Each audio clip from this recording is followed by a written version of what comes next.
This is a casual thing where I'm mostly going to be talking about stuff.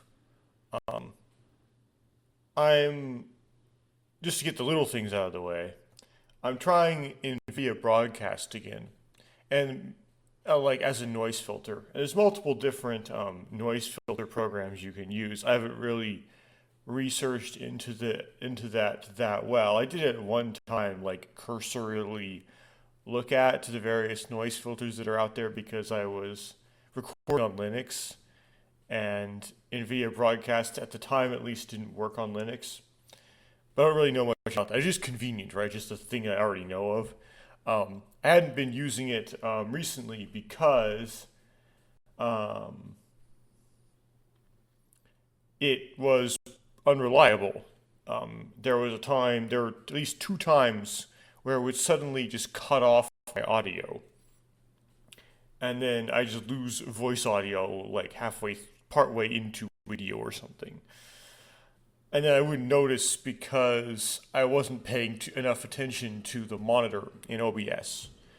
Uh, but oftentimes when I record, I have doing some stuff is happening like doing laundry, right? I'm doing laundry right now. The laundry machine is in another room, and it's right by a door that I've closed, but it could still make it through into the audio. And I'm also next to my refrigerator, which occasionally, as it did just now, goes through a cycle. The compressor turns on, and that adds more noise. So, like, I have a lot of invested interest into reducing my background noise, right? Because I have a lot of background noise sources going on where I record. I don't really have the means to create like a more noise isolated setting to record in. Like, I don't my stuff won't fit in my closet. I know some people like to record in the closet. Um, some very famous examples of recording in the closet exists. I know more than one, but I don't have the kind of closet that can fit my whole gigantic setup in. Um, oh, I'm gonna try drawing something here. I've never drawn in this style before. Um, and so this is going to be an absolute mess. Um, and I might not post this, but mainly I'm just going to have to own the mess that this is. And I don't know. It's just something to do while I talk about things. So um, I'll draw something and we'll see what happens. Um, this is something I see like some big streamers actually do, big agency streamers and the like. Although the first person I saw do this was of course not a agency streamer. It was someone from the old Bionic fandom that I first saw this done. But it's pretty common to have streams where you're just like drawing something and that's the stream. And it's useful if you want to learn how to draw because well you can use what these illustrators do as a tutorial. And I would think that would be somewhat nerve wracking, right? Because, well, you're drawing when people are watching you and seeing all the little mistakes you make and all the corrections and stuff. Um, you would think you would tend to fumble it, but they managed to pull it off anyway. This is good enough that you can be confident enough in your drawing to draw in front of other people in real time on the internet. Okay, so I'm going to start. I'm going to try to make a circle here, because, well, this is rough pencil, so I don't really care if it's rough. You can get it. And actually, I don't really care if it's a perfect circle either, because of course we're trying to make a face. Now, what I don't like about that immediately is that it's not big enough. It's a common mistake. I don't know if it's how much is a common mistake for anybody, but for me, when trying to draw a face, right, there's a tendency to not take up as much of the canvas as you can with the face. I gotta remove room for the hair though, so I gotta like start lower. Um, I have all this big canvas and I like don't actually use it all to make the face. Wow, I accidentally draw ears by means of my shaky hands. So I never like went to art school or anything. Like I never uh like formally learned the techniques of doing like a cartoon style face drawing. But um I would kind of think it's like you draw a circle and then like the chin is like below that, right? It's a circle like plus a chin, basically, is how you go about it. Okay, take three on the circle. So the first one was too small. The second one was too big. It didn't leave room for the chin. Well, the first one was too small and it didn't leave room for the hair on top, right? The second one was too big and so it didn't leave room for the chin. I gotta get some sort of happy medium here. Um, so what I'd like to talk about here, um, primarily live streaming. So I've tried live streaming a couple times in the past. Um, okay, we'll go with this. We'll see if this circle will work. Um, Both of those times, I did like this classic brain fart. I don't know if it's classic. It's classic for me, where I didn't. It's like I like would have known you needed to do this. It's not like I didn't know. It's just like I forgot, right? Um, that you want to record a single track, not record streams with your audio as a single track. What I mean by this is usually when I record my videos, they're not streams. They're just pre-recorded videos. Um, I record my audio in separate tracks, meaning my computer audio and whatever my computer programs my computer is running, like the game, and my voice coming in the microphone are separate audio tracks in the video file. And I do that so that in post I can open the tracks in Audacity and change the relative intensity of the tracks. So I don't have issues where you can't hear my voice over the game audio, or the game audio is completely, well, you almost never can you not hear the game audio over my voice. Like almost always, your voice is too quiet. Is something I've noticed, but it allows me to fix issues like that in post, so I don't end up with locked in where I just recorded something. You can't hear me in it because I'm being drowned out by the game, and I just have to settle on that. I can't do anything more, right? That's why I record. I record separate tracks. And I always adjust the relative volume in post. And so if you don't like the relative volume on my most recent stuff, that's because you don't like how I get it in post. So it's like it looks even worse on me, okay? It's like I could have helped it, but I didn't. Um, you know, I don't know if you can do this in Clip Studio, but it would really be nice if I could like rotate the canvas.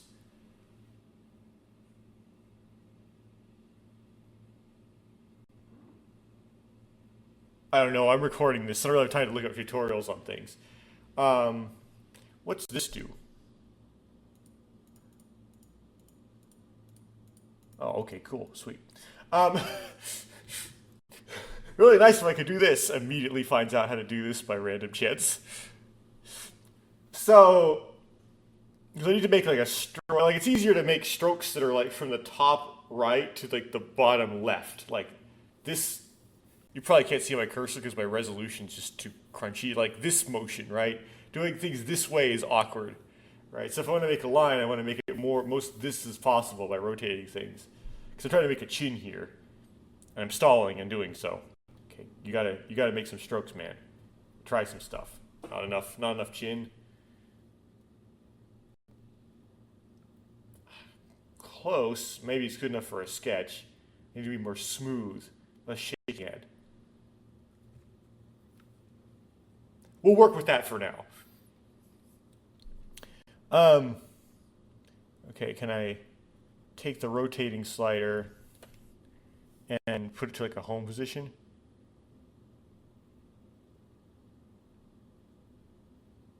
Yes, I can. Um, and then the eyes go approximately halfway up the face. They're not exactly in the middle. They actually are slightly above, but I guess eye level. Children, when they draw, they tend to they're more likely to draw the eyes too high than too low. And if you instruct them to draw eyes like right halfway, from the top and bottom of the face, even though it's not quite right. They are a little bit above halfway if you look at a normal person's face. That usually ends up being closer to realistic than where they would draw it if you do not instruct them to do that. They just put them like way higher, way more too high than putting them right in the middle is too low. Anyway, going back to, and then usually it's like bisects, right? Mouth is, it's usually like divided into thirds, right? Nose, mouth. And we can actually we don't have to, with the mouth, we can just curve it. Yeah. Because this is like that. This is like the Eastern animation style. The mouth is just a little curve. Nothing more. And there really isn't a nose. Maybe you can make like a little, well, we're going to turn the mirror off. So, there's a lot of work talking to it at the same time. Now I know why like the art streams, they don't really talk while doing them. I forgot to put the tracks back together and not separate when streaming. Both times I've tested streaming, and so both times there's like no voice audio. So whatever embarrassing, stupid things I said in them, they didn't get preserved. They didn't even, because YouTube just streams only one of the tracks. They don't add the tracks together if you're streaming multiple tracks. This is how their encoder works for some reason.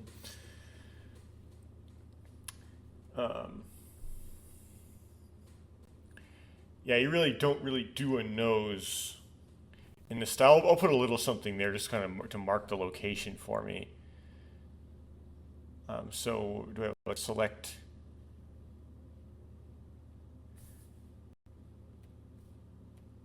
Oops, don't do that. How do I? Something with Clip Studio, it's like Paint, where there's no like home tool.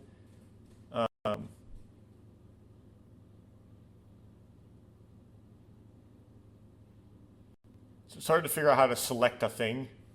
Right, I just want to select this. I don't want to move it.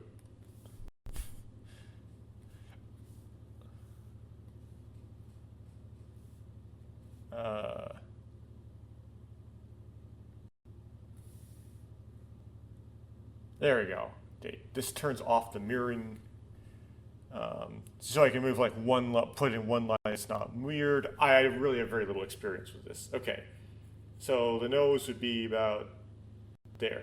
Oops, make a really smooth line. There we go. That's too low because I didn't divide my thirds correctly. There we go. Okay. Operation. Turn the mirroring back on.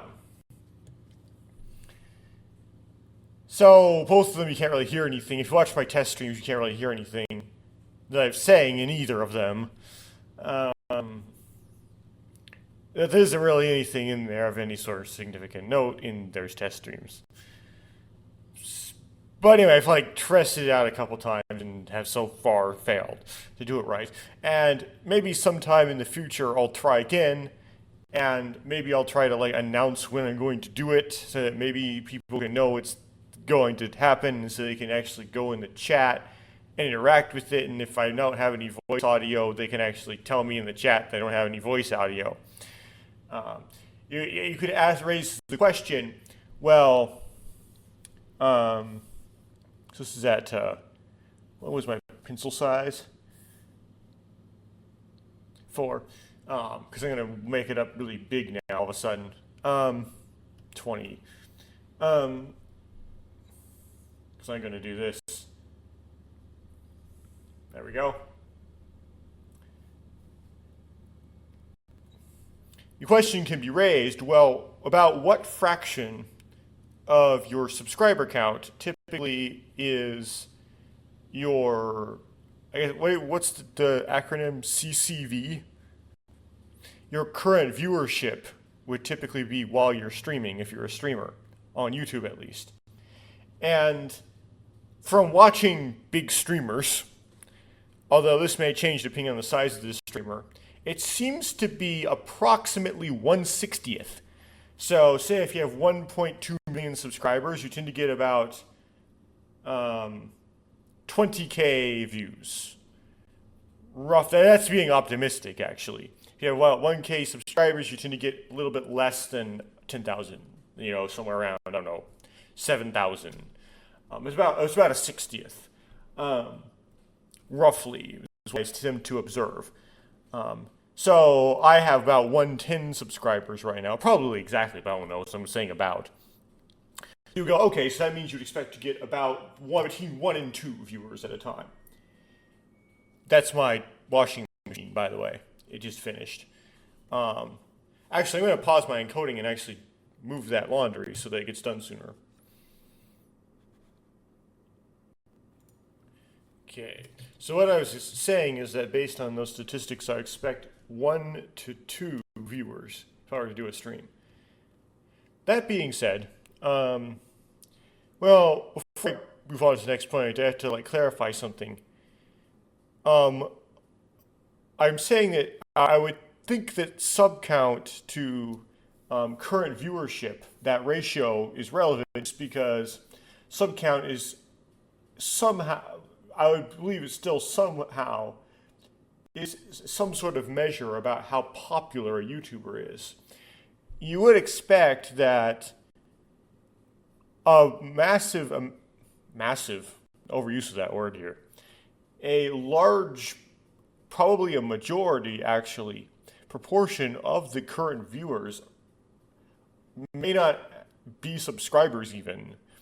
So it's not like what fraction of the subscribers literally watch the stream. It's what is the fraction of the number of people who watch the stream over the subscribers, just the numbers themselves, without any, with less interpretation about what those numbers mean. Some people just like to watch certain YouTubers, but basically never hit the subscribe button. And this might be sort of out of some sort of principle or some sort of pride, right? They don't want to, they feel like they're caving to something if they hit the subscribe button, especially if the person asks them to. And I do some of that as well. There are some YouTube channels that I watch a lot of, but I don't subscribe to. And there are some that I do subscribe to. So it takes kind of like a certain level before you kind of earn a subscribe. Anyway, the topic would then move on to be dead subs. So you hear a term thrown around a lot on the internet called dead subs. And basically what that just means is people that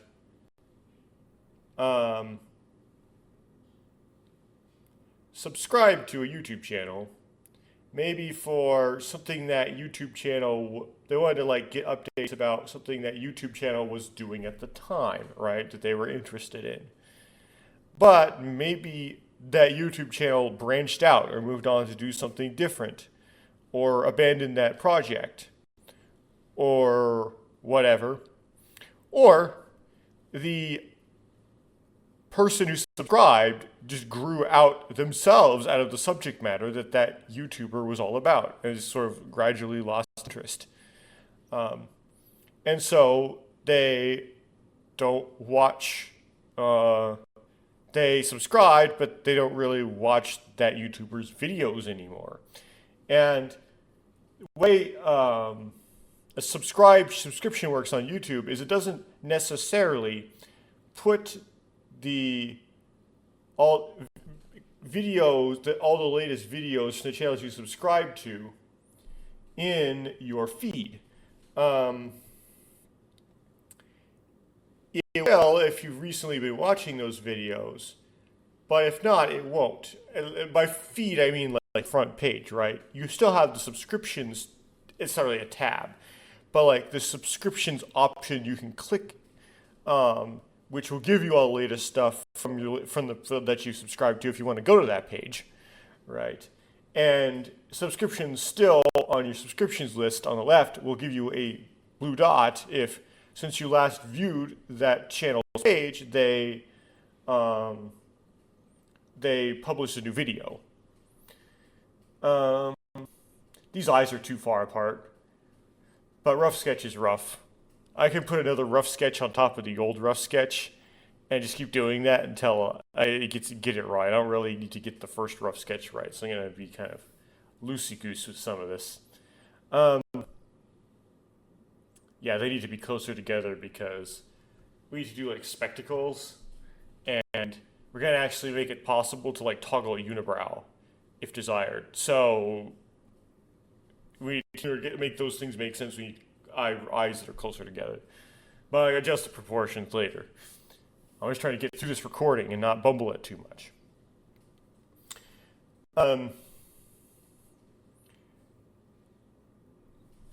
Yeah, that's fine.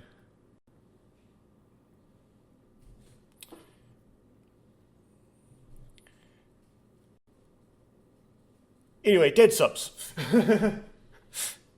Now, how does that relate to me? Well, um, I have likely a lot of dead subs, right?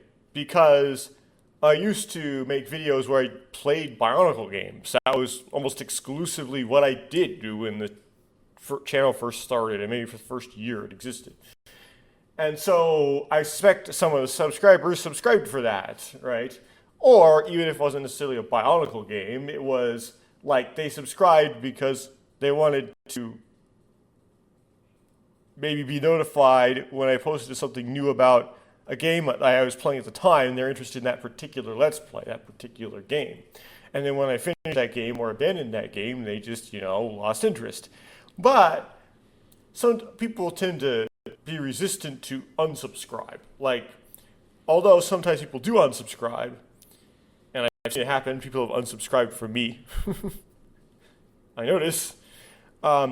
They don't, it's kind of on their side. People tend to subscribe, and then if they stop watching, they don't necessarily then unsubscribe. They don't necessarily clean their subs out.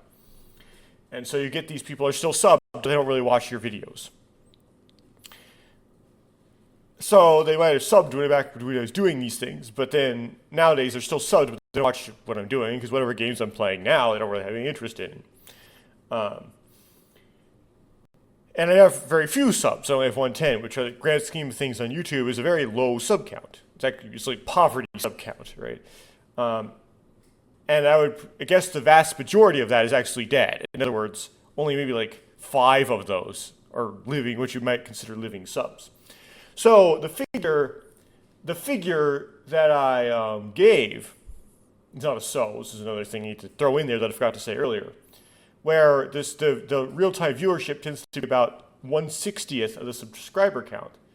Well, the examples I used to come up with that were relatively new streamers.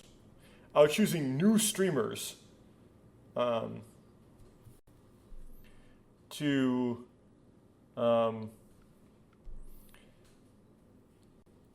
calculate that ratio, because they're more like a higher proportion of new streamers are going to have higher proportion of new streamer subs are going to be fresh, right? Really old streamers who've been doing it for many years, the ratio is much worse. The ratio of viewership to subscriber count is much worse because they tend to accumulate dead subs over time. Now, there are particularly exceptional streamers, one very famous example, where that ratio is weirdly low. Like, they're really weird. Like, they tend to gain a whole lot of subscribers, but then, like, the actual viewership is oddly small compared to the number of subscribers. Get into that maybe if I have time a bit later in this rant. Sometimes it's very mysterious. Or not, depending on how much you think about it and how well you're in tune with how the internet works. But if you're an older streamer, the ratio can get even worse, basically. It might get into details of that later. Anyway, probably like far more than half my subs are dead. So if I were to do a stream, the viewership that I would expect is probably zero. um, that is even if I did everything properly, like I announced it and scheduled it and had a proper thumbnail and said what I was going to do, and then actually did it and did it well and had my audio all set up right or so on. I expect to get zero watchmanship generally. Now you might notice that some of these fresh streamers, at least, that the amount of views they have on their VODs are more comparable to their subscriber count. And that doesn't necessarily mean, okay, a greater proportion of those who subscribe watch their stuff. A greater proportion means a greater proportion of everybody watches their stuff, even those that are not subscribed. I know of a recent streamer who only gets about 20K views in real time, but the VODs get, hundreds of thousands of views. And what that shows is that people still prefer VODs. And this may be because the stream, sometimes you can rewind it, but you kind of don't really want to. That's not really the point of a stream. And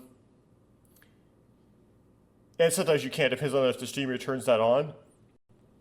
But you sort of it's not like the point of a stream, right? If you're going to rewind the stream, then there's less incentive of watching it live because you're not interacting. You're not interacting with it live. Like if you have the stream rewinded and you put something in the chat, it's not gonna. You're not chatting in response to what's happening right now, right? And so if you're someone who reruns a stream, you would probably not really care to catch the stream in real time. You would probably just wait and watch the VOD. The VOD, you can, stop and take a bathroom break or go mess with your laundry or whatever and just come back and keep watching. You don't, miss a section of the stream while you were gone. That's my guess as why the VODs are so much more popular than the streams. With the addition of the obvious thing, in that, well, people have jobs.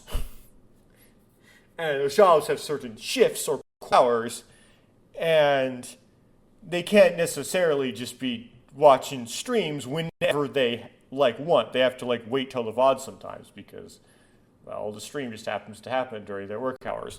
And of course, there are people who watch streams while they're doing their work, but they can only do that if it's a type of job that allows for that, right? Which is a surprisingly high proportion of jobs. It's more than you think. Truckers will watch streams in their truck and stuff like that. A lot of office workers probably do things like this, and they should be disciplined, in my opinion, but they don't get caught. All right. So anyway.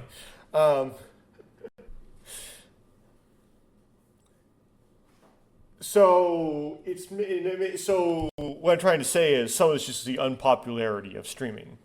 So streaming is kind of the new sort of cool thing to do. Not really new relative to the age of the Earth, right? Even if you're Ken Ham. But how much it's really worth it is still somewhat in question.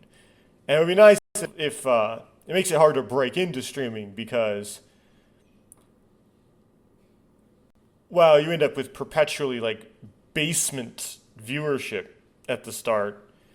And of course, the competition, everyone wants to be a streamer, right? So the competition in the space is insane. And that also makes it hard to break into as well as people just watching the VOD more than they like watching the stream.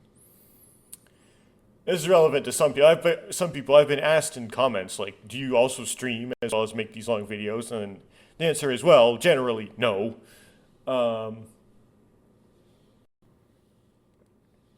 But I kind of like the idea of it.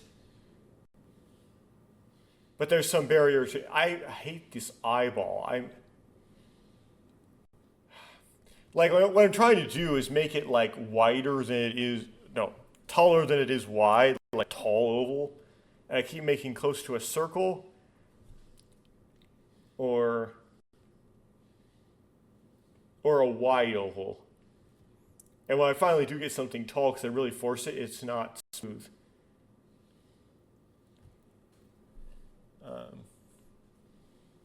That's too high within the eye shell. I can use a mark sketch so I can micro line this, right?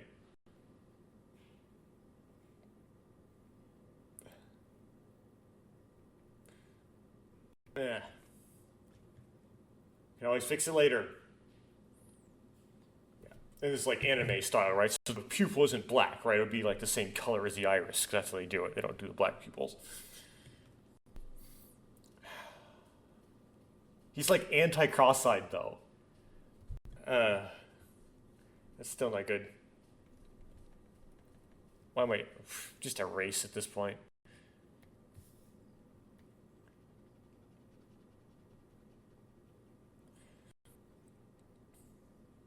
I mean, why is my erase not default mirrored? That's interesting.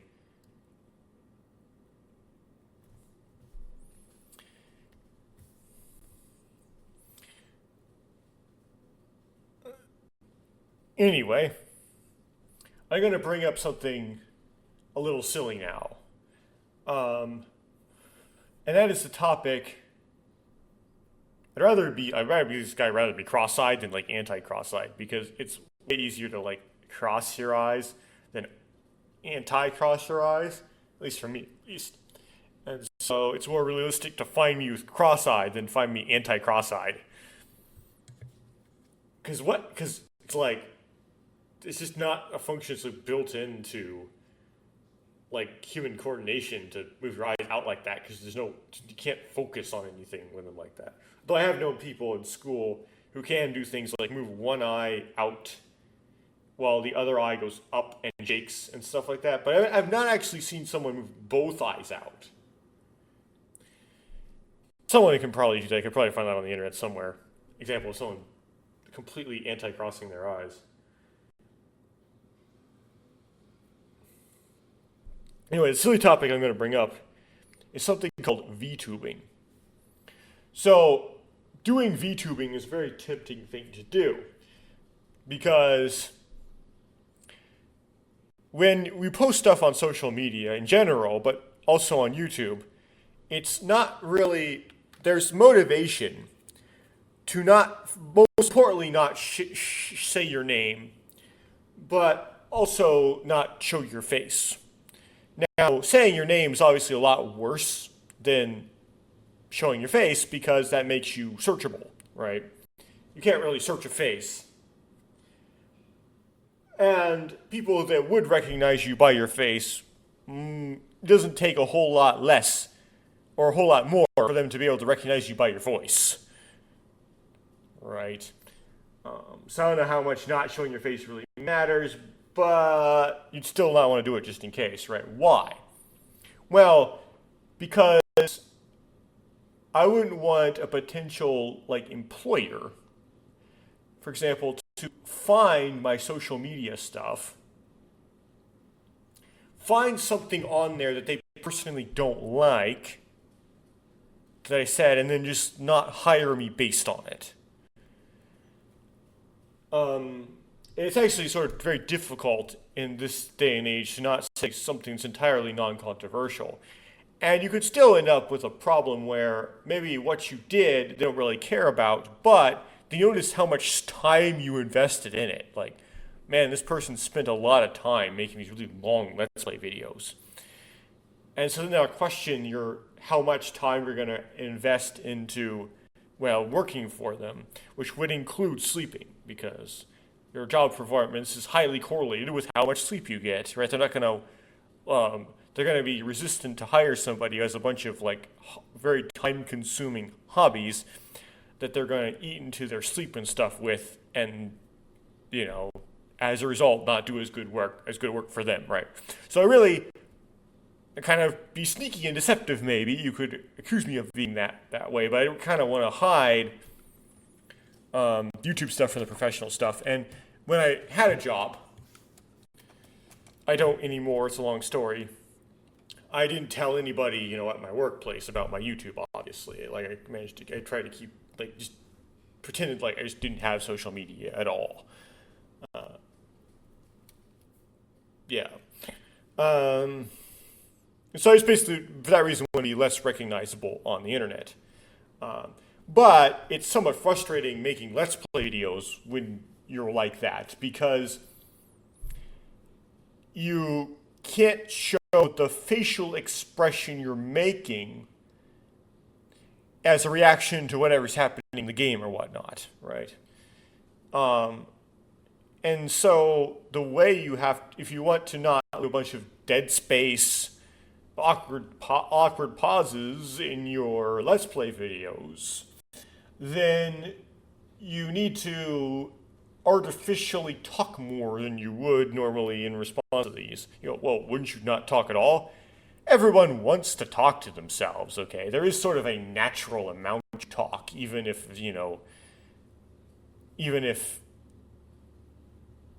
I don't know how to express this idea. Even though typically we don't really talk when we play video games by ourselves, there's still a natural amount of talking that you could do. Right? The amount of talking you do, I don't know. I know what I'm thinking in my head, but I have a hard time explaining it in words, as usual. That's why facial expressions help too sometimes. When you can't show the facial expression, you have to do an unnatural amount of talking if you don't want to have awkward pauses. And I generally don't do that unnatural amount of talking, so I just have awkward pauses. The idea, what a VTube model is, well, people define things different ways, right? Sometimes imposing your own definition of a word on something is I would actually consider it a logical fallacy, because you're arguing not with someone's, you can often do that to avoid, not actually argue with someone's idea they're proposing, and just sidetrack yourself on the definition of words. You've probably all experienced that, right? You get an argument with someone, and they start not arguing with the actual idea you have. They start just claiming that they don't even have to bother doing that because you're using a word wrong. It's like, that's not the point of argument, right? But I'm going to define a word anyway, with the risk and danger of doing that thing. VTubing is a thing you use. It's a graphic on your screen. It's a graphic that you use to display your facial expression without displaying your face. That's how I think of VTubing. And I actually don't know if all VTube models are that. You might, like, I haven't had experience with Rockcoon, which I know is a VTube model that's a rock. I don't know if the Rockcoon actually shows facial expression. I haven't actually watched his or her streams. So I think it's because Rockcoon is likely a man doing those streams, but, maybe it's a woman with a voice changer. I don't know. A woman with a masculine voice. They exist. Anyway. So they might find some weird exceptions that make it so that very few definitions of VTuber actually fit what a VTuber is. They can frustrate you trying to define the thing. But why I say that is that's why it's tempting to me to do something VTuber-y, because oftentimes I want to show my facial expression, but I don't want to show my face.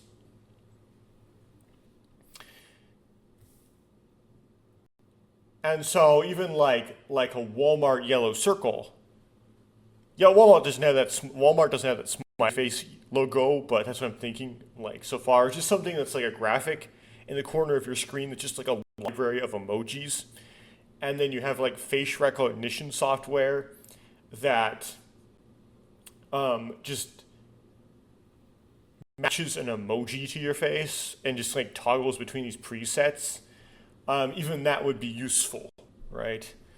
It would be better than nothing, and help alleviate the awkwardness of a recording or a stream. I didn't try to do this originally, started Let's Playing things, because, well, it wasn't really inspired by VTubers. I thought there's some weird thing out there and I didn't really interested in whatever that was. I was inspired by personalities like TTV, primarily when they did Let's Plays, like Luca Jean, or Nico B, or Johnny Awesome, or, Let's Players like that just all they had on their screen was the game, and they just used their voice. They didn't have any visual aids about their facial expression generally. Luca Jean, after I found out about her, started using a VTube model when she streams, not when she records. But I really had no interest in watching her streams, so it didn't really matter.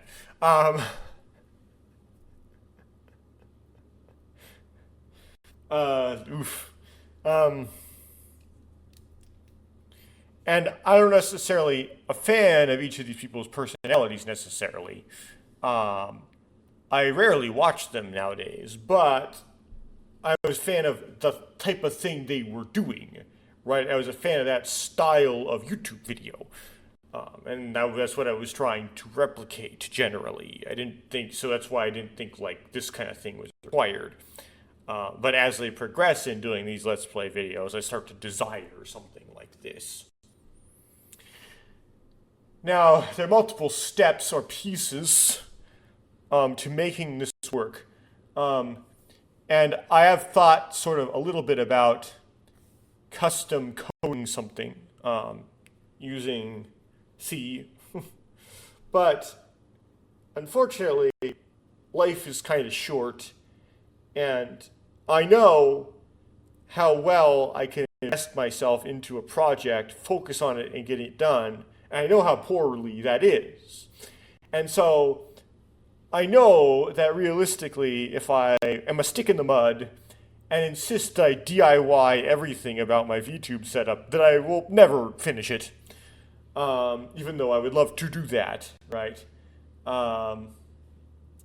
The first step is to recognize what facial expression you have. And this could be a broad categorization that would just be required to pick an emoji.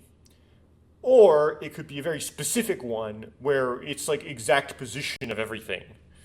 And I put some thought about like how maybe you would do this.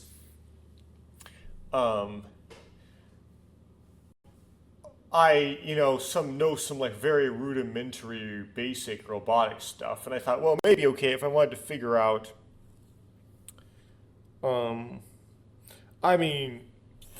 like where the critical points are in someone's face. If I know it's an image of a face, maybe the first thing you do is edge detect it. I mean, that's what your human brain does, right? So I presume that's the first thing your brain does when it recognizes faces, which it's very hardwired to be easy for it to do, right? It's easy for people to recognize faces above everything else. So we like to actually see faces and things that are not faces. I like to relate things to faces, which is interesting when it comes to the idea of the cartoon, which I'll talk about later, and the uncanny valley and so on. That makes it the boundary of things you're using primarily, and not. I don't like the circle's too small. I want to make it like larger within like a thinner outer ring. Again, you can kind of get away with a big pupil. Whoops, I don't have a redo hotkey set up because the pupil doesn't actually have to be black. That's like the anime, like an anime manga secret. Manga's usually black and white, but anime secret. I mean, it still works with the manga, right? Because you don't make a pitch black pupil oftentimes. I'm really slow at this. I'm really taking my time doing this rough sketch that is so rough I'm going to redo it anyway. Yeah, whatever, majig. Okay. I have to figure out what to do with the ears.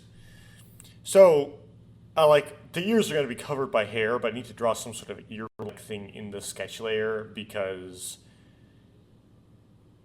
it's like a reference.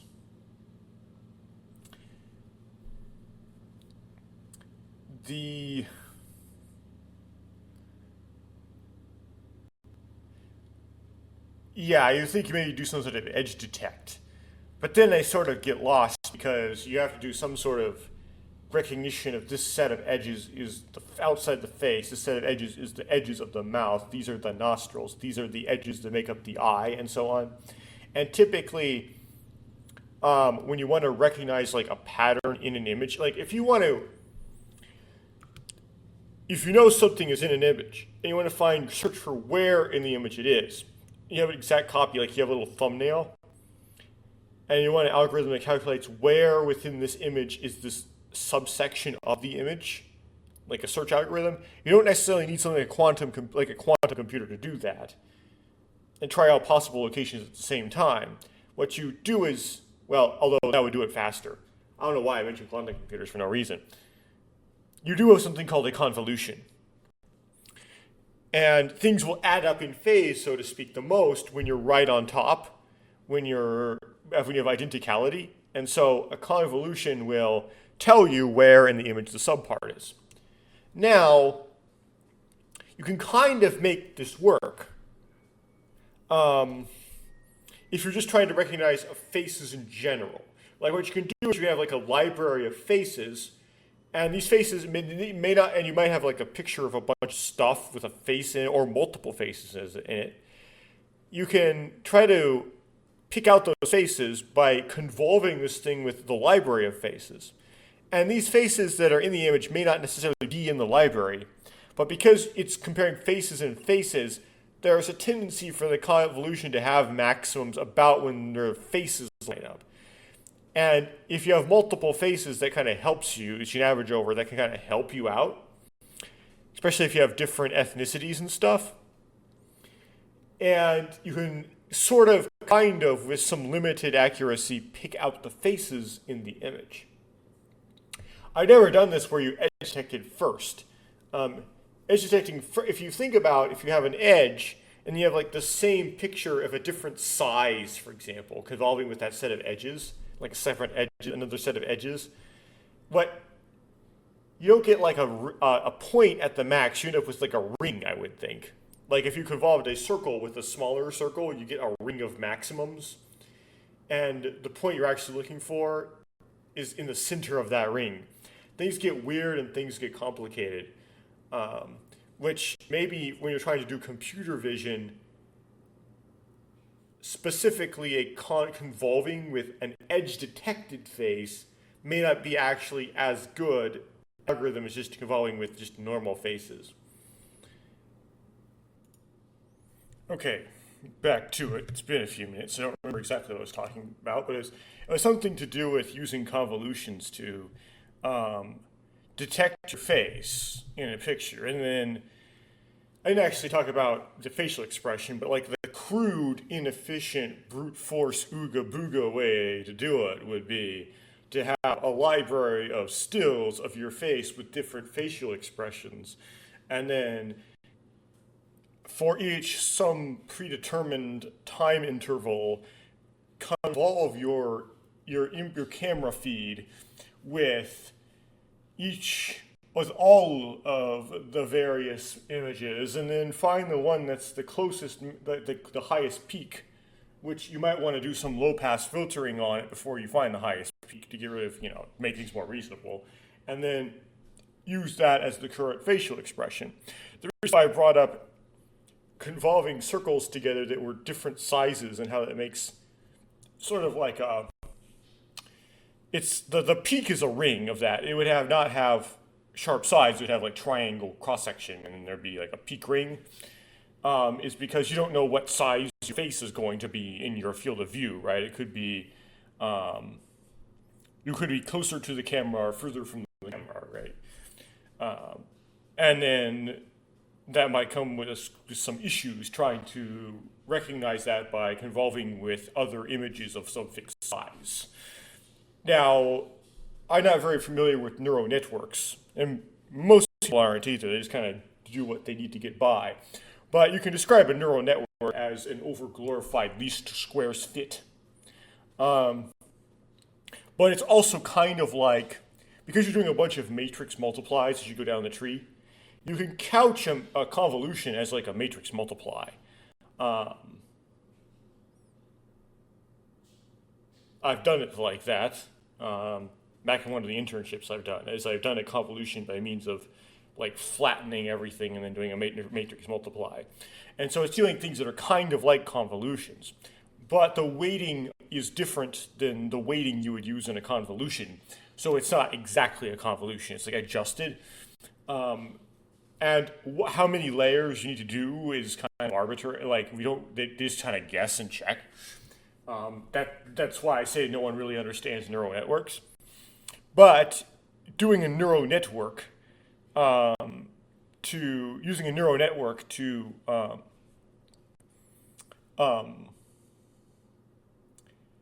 determine your facial expression. Again, the ear doesn't have to be like an actual ear. And just like a place marker for ears, right? So I don't really care if it's correct or not in any sort of sense. And I have to make hair, which is going to be very arbitrary, but I better turn the mirroring off to do that.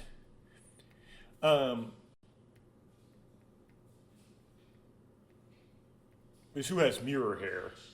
I mean, it's a style, but someone has mirror hair, it's just not very aesthetically pleasing to me. I don't have mirror hair.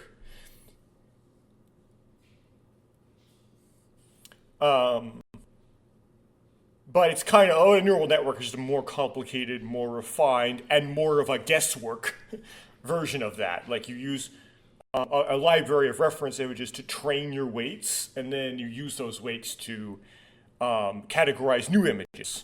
It's kind of similar to just kind of convolving the current image with the library. It's just with excess weighting and multiple layers and stuff. Some people like to call neural networks AI, which, I mean, it's just semantics. I'm arguing about the meaning of words here. This isn't really too big of a deal, but AI stands for artificial intelligence, and they are quite artificial, but there isn't really anything intelligent about them. They don't really solve problems. They don't have any like insight or creativity. They just fit things. To me, it's no less intelligent than just doing a regression line. There's no real like barrier you cross between finding a regression line and doing a neural network that would convert you from the realm of not intelligent to the realm of intelligence. And I still maintain that AI is just a ridiculous buzzword. There is no AI. And people think way much more of it. They don't understand what it is than what it actually is. Anyway, the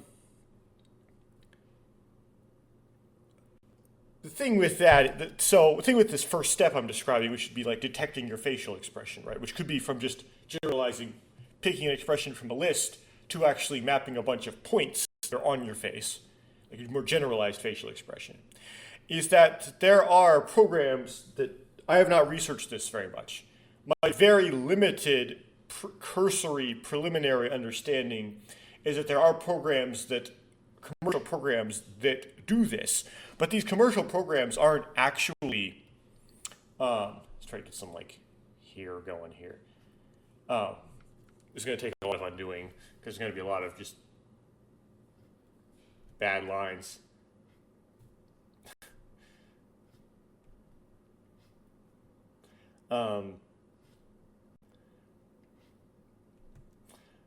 There are a lot of software that's been made to pull this off. And it isn't necessarily always the software product, the software itself being the product. It's software to reward you from buying a certain kind of hardware. Like there's an NVIDIA RTX face capture thing. And that's just something that you can get if you buy an NVIDIA RTX GPU, and NVIDIA developed it to make themselves look good, but also to incentivize people to buy their products, and particularly the latest version of them. Right? It's sort of like, NVIDIA Broadcast, right? It's an NVIDIA thing. It's like, buy our GPUs, then you can use this software with them. And it's something like you can use with an iPhone as well. It's actually apparently is better. Like, the iPhone is the best. But of course, you have to buy an iPhone to do it. Now, to function in modern society and have a lot of two-step authentication and stuff, I generally have to have a phone. You can try to do it without a smartphone. I've done that for a few years. It's a real pain in the butt. So I have a smartphone, but it's one of those compact SE iPhones. It only has one lens for the camera. Well, you know what I mean. Like it's compound, like stacked lens, but it's not like you have multiple points of view like the full-sized iPhone. You have like the 3 points of view. So I don't know if it'll work with that. We need a new iPhone in order to get it to work. But there's sort of some sensibility to buying a new iPhone. I didn't actually use a case with my current iPhone, and because I just didn't even bother. I didn't care. And so it's kind of in bad shape. It's kind of beat up and cracked. But it still functions perfectly fine, despite being beat up and cracked looking. So that's still not really that much of an excuse to buy a new phone. But if I actually want to do face tracking, then maybe I can combine all those motivations together and buy something. As you may know from watching previous stuff of mine, I am very resistant to buying paid software or commercial software. And it's not because I think like it's morally wrong to sell software, or the effort put into making software isn't worth anything, or whatever. It's that needs a higher arc on the hair. I need to figure out how a way to arc this higher. That way you don't have that awkward sort of like mushroom head thing going on that I started going. It looks kind of like an old man if I make a high arch, so it'll work on the high arch. It's just that because for so long I've gotten used to being able to get away with not using paid software to do my stuff, I just am naturally resistant to buying it. The hair has to be pretty high usually with this. It has to be like up here, right? That might not even be high enough.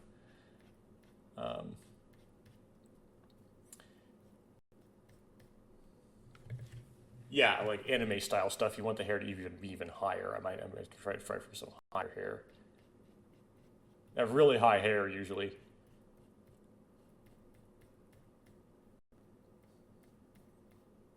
And then the hair usually covers the ears, so you go about past the ears.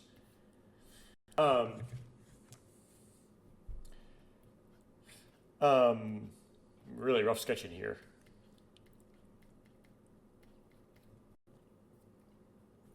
And then you don't really have a beard usually. You usually don't have sideburns either. It's just the hair kind of strands down like this, so it covers up where the sideburns would be. I don't know, something like that. Like a weird substrand here. I have to kind of hug the face a bit, kind of turn off.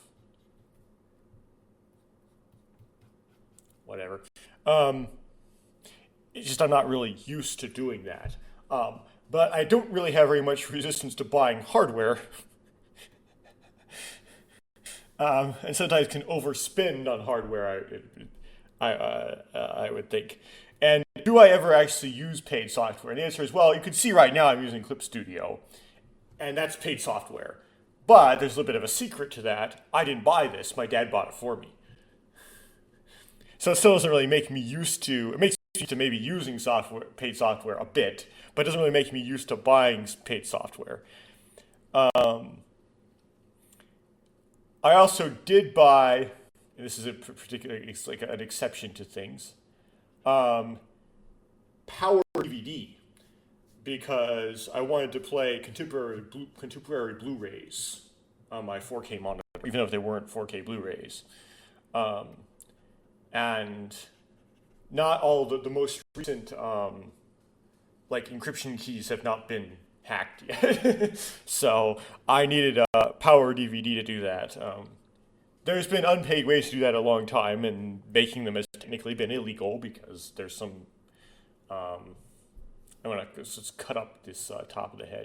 Don't completely erase it because I went there for reference, but just kind of like make it easier for my brain to filter out its existence if I want to imagine what this looks like without it.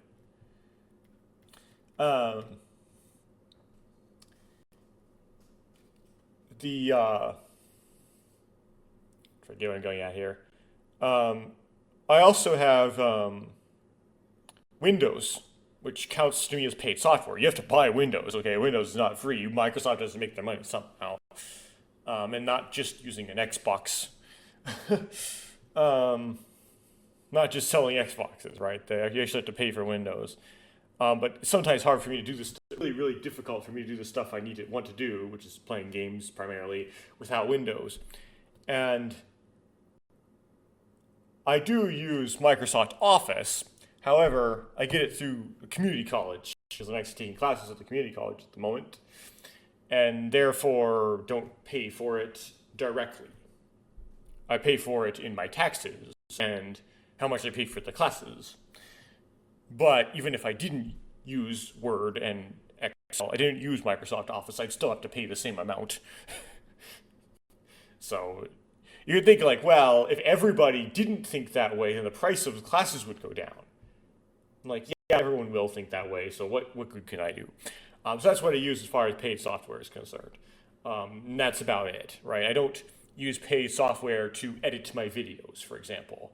I use Audacity, I use FFmpeg. If I want to do something really fancy, which I rarely ever do, I might use something like MoviePie or the free version of DaVinci Resolve. But I rarely use those. I mainly just use Audacity and FFmpeg commands on the command line. Nothing really else besides that. Yeah. But it doesn't appear like you do use paid software to do the face recognition specifically. So that's the first chunk, right, of this whole VTuber thing, is a face recognition. The second chunk is actually making the artwork, which would be like the emojis or the rock or whatever you're using to make the facial expression. And that's sort of a skill issue, right? It's not necessarily, like, for me at least, since I have Clip Studio, it's not like a matter, and Clip Studio is not something where it's like a subscription. It might be now, I haven't checked. But when my dad bought me Clip Studio for me, it was like $30, and then that was just like a lifetime license. So, and I presume even if it went to subscription since then, I've been grandfathered in. So, I don't have to worry about keep paying into Clip Studio, so I just use Clip Studio to do that. There is, of course, the skill issue. Make a good VTuber model, you typically want really, really, really, really clean shading and line art. It's really tricky and a skillful thing to do, and it'd be difficult for me to pull off. But it can be done, it's just not easy. Okay, let me change my pencil color to something different. Okay. Actually, I deal with more laundry again, and we'll get back. But that's not necessarily hard. The artwork's not so hard. It's just a skill issue. Okay, this is a whole nother day. It's exactly 1 week later, I believe, and a completely new session. I'm splicing it together with the old one. I forgot exactly what I was talking about at the end of last time, and I could have gone back and watched the end of that video because I recorded it, but I didn't bother. But I was guessing it was about the 3 steps to making a VTuber model work, right? One being the facial recognition, being able to process the face into some sort of usable information for your model to be able to interpret, or either that being a set of points, like each feature in the face is located at a certain set of points, or at a certain point, or it's just like a categorical facial expression, or something like complete geometry, like a 6DOF with facial expression information added on top, or something like that, right? The second step being the artwork, the actual visual appearance of the model. And the third step being taking the face information, applying that information to the model so the model can change in response to the face using some sort of physics, and then exporting that into a format that OBS can then understand, which would be just any sort of like video format, right? That's not the hard part. The hard part is ingesting it. And I already talked about the first part. It seemed to be the first part being the facial recognition. It appears that there's not necessarily paid software to do that, but there's hardware specific programs that you have to have specific hardware to be able to use that can do that. And there's several options there. And of course, I'll review that I would like to do something like that myself, code it myself. However, I don't really have the time to do something like that. There's stuff to do in my life that's more important. But it would be nice, right? With the artwork, that's basically just a skill issue, right? It's not really hard to have the resources to make the artwork. It's just that you actually have to do it. And some people have the knack for it, and some people don't, right? It is what it is. Speaking of this artwork, which I'm coming back to like a week later, I'm still not satisfied with these eyes. They should be larger within the whites, kind of more similar to, like, first of all, the cartoony eyes are going to be much larger than a real's eyes are going to be on a real face, right? That's kind of the point. But your iris in your real eye, it extends like above and below the opening of the eye, right? So when you have these big eyes, it's going to look a little weird if you don't do the same thing and make really big irises that extend above and below the part of the eyeball that's visible.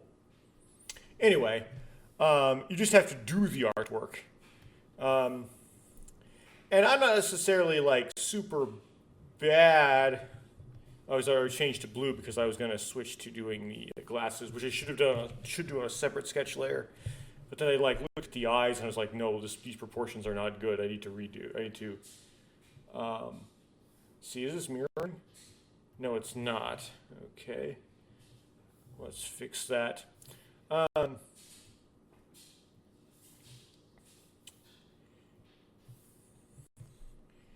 It's just that, as you can see, I'm very plodding and very slow. And of course, this video is worse than normal, right? Usually I draw faster, but it's not super unrepresentative. Even when I'm not talking, I'm just drawing, sitting here and drawing. It'll take me a long time to decide, like, how to make my next line, for example. I'll just draw like one line at a time in a super plodding, slow-paced way. It's not really sustainable for someone who would, let's say, wanted to illustrate as a career, right? Who wouldn't get anything done.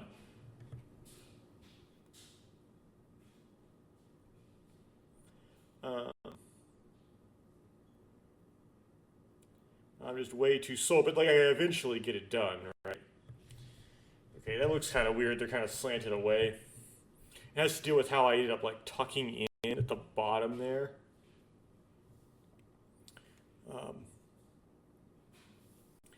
So as you can tell, kind of the hardest part is that middle part. And the middle part is the part I believe I haven't talked about yet. It appears that it's most commonly done using paid software called Live2D. Now, I don't remember exactly what the price of Live2D is, but for certain it is a subscription product, meaning you can't just buy it once and then you just have it. They don't offer it in that format. They only offer it as something you have to keep paying in order to continue to have.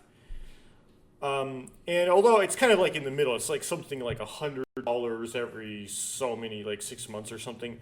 Like compared to something Adobe or something like Finale, right? It's relatively cheap. But compared to something like, I don't know, Clip Studio, it's relatively expensive. It's one of those kind of in the middle of the road paid softwares. It's not something that's super out of my range.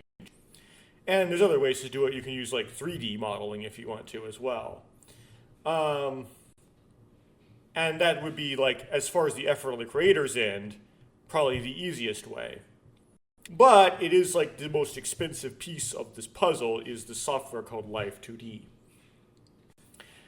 To make this yourself, right, you could, to make your own like software to do the rigging. I don't know if rigging is necessarily like the best word to use. I know that's the most common way to describe it, but there's more to rigging. Just to me, just seems like applying physics to the model. There's multiple pieces to this piece, right? But anyway, to do the rigging, I don't know, I'm lost in my sentence somewhere, but doing rigging yourself, just realized, yeah, erase doesn't mirror. Maybe, is there a way to change like the settings of to erase so that it like mirrors?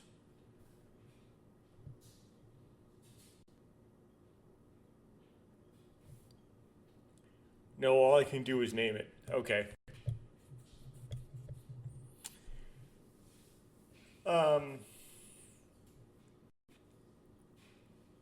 We'll have some settings down here.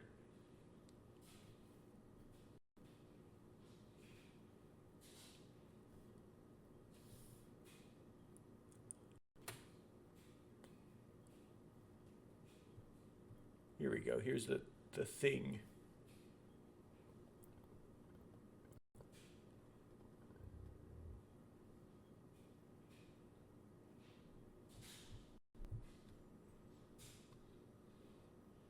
Huh.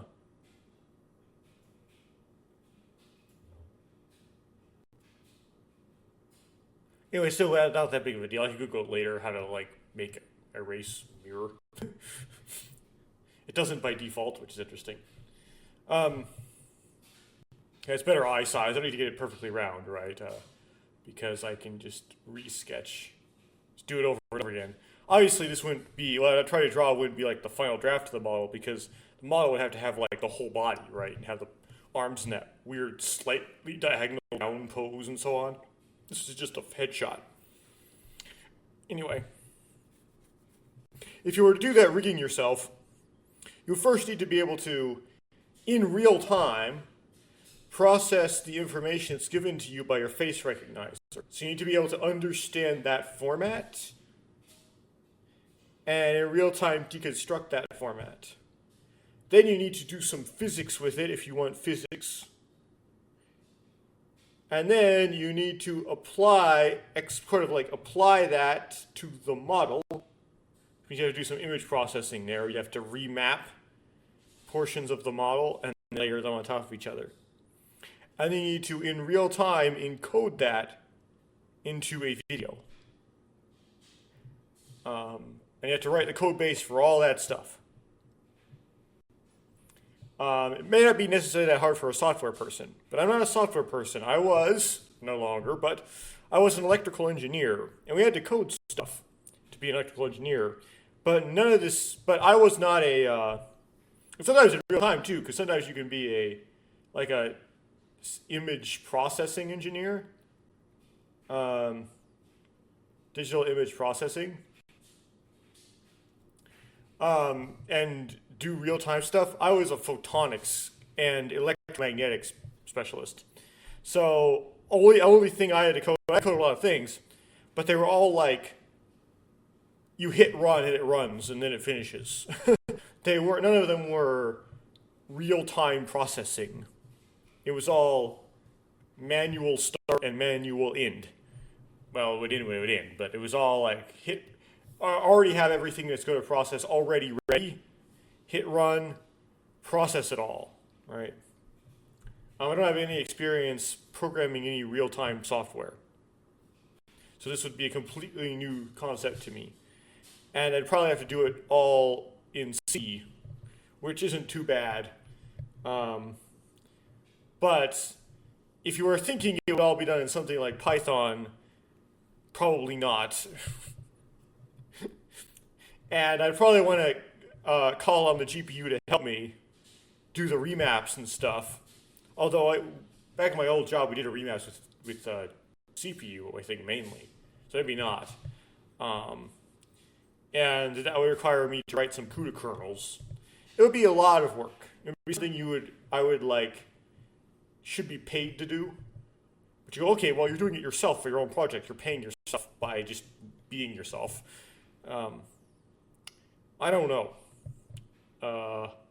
It's a bit much. Definitely a lot.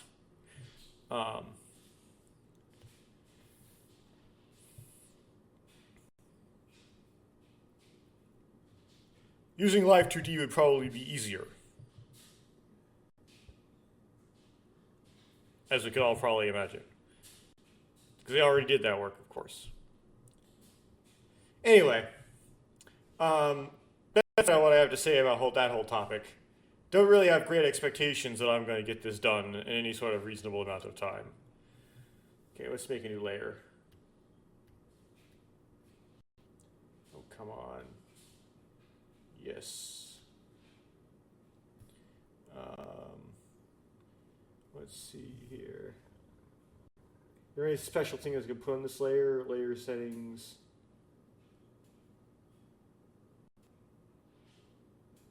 Okay. Only really one of these. If I say set as draft layer, what is this one? Can we set them both as draft layers? Draft layers? I don't know what that necessarily does, but it might be good bookkeeping for me personally.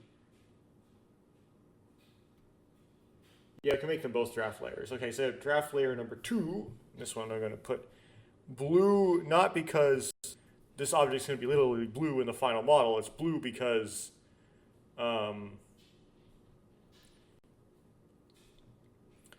just to separate them out visually. So, okay. We got to make a new mirror. Ruler. Symmetrical ruler. Make it like a kind of a soft line. And then we select the thing.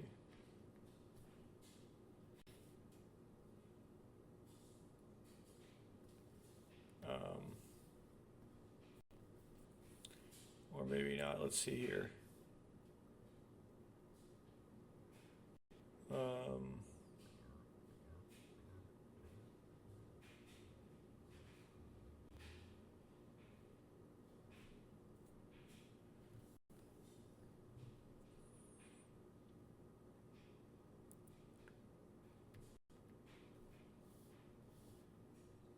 Let me try. I'm all confused. Let me undo this. No, I undid the settings as draft layer. Do I have anything set to redo? No, don't. That's just also undo. Great.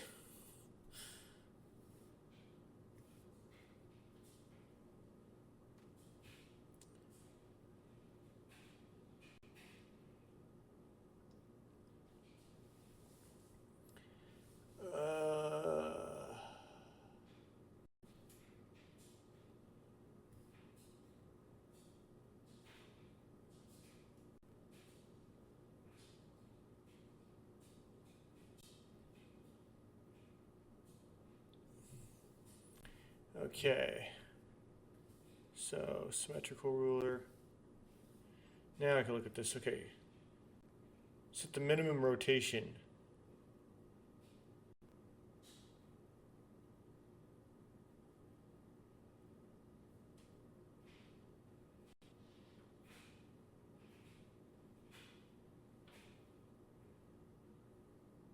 This probably doesn't matter.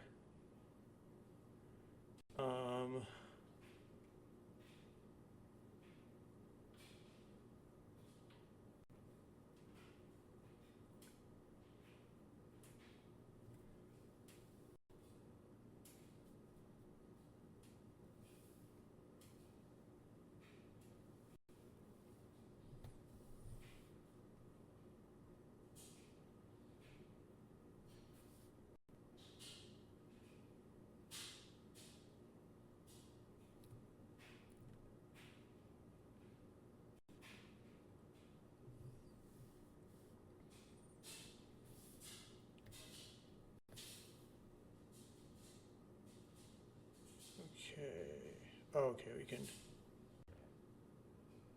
Oh, I forgot how to do this. Okay, good.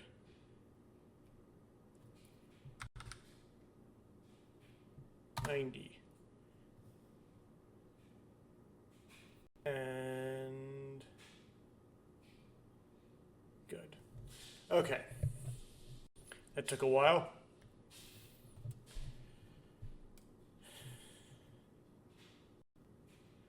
Um,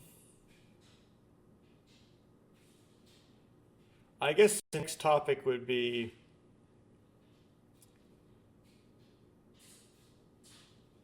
I don't know.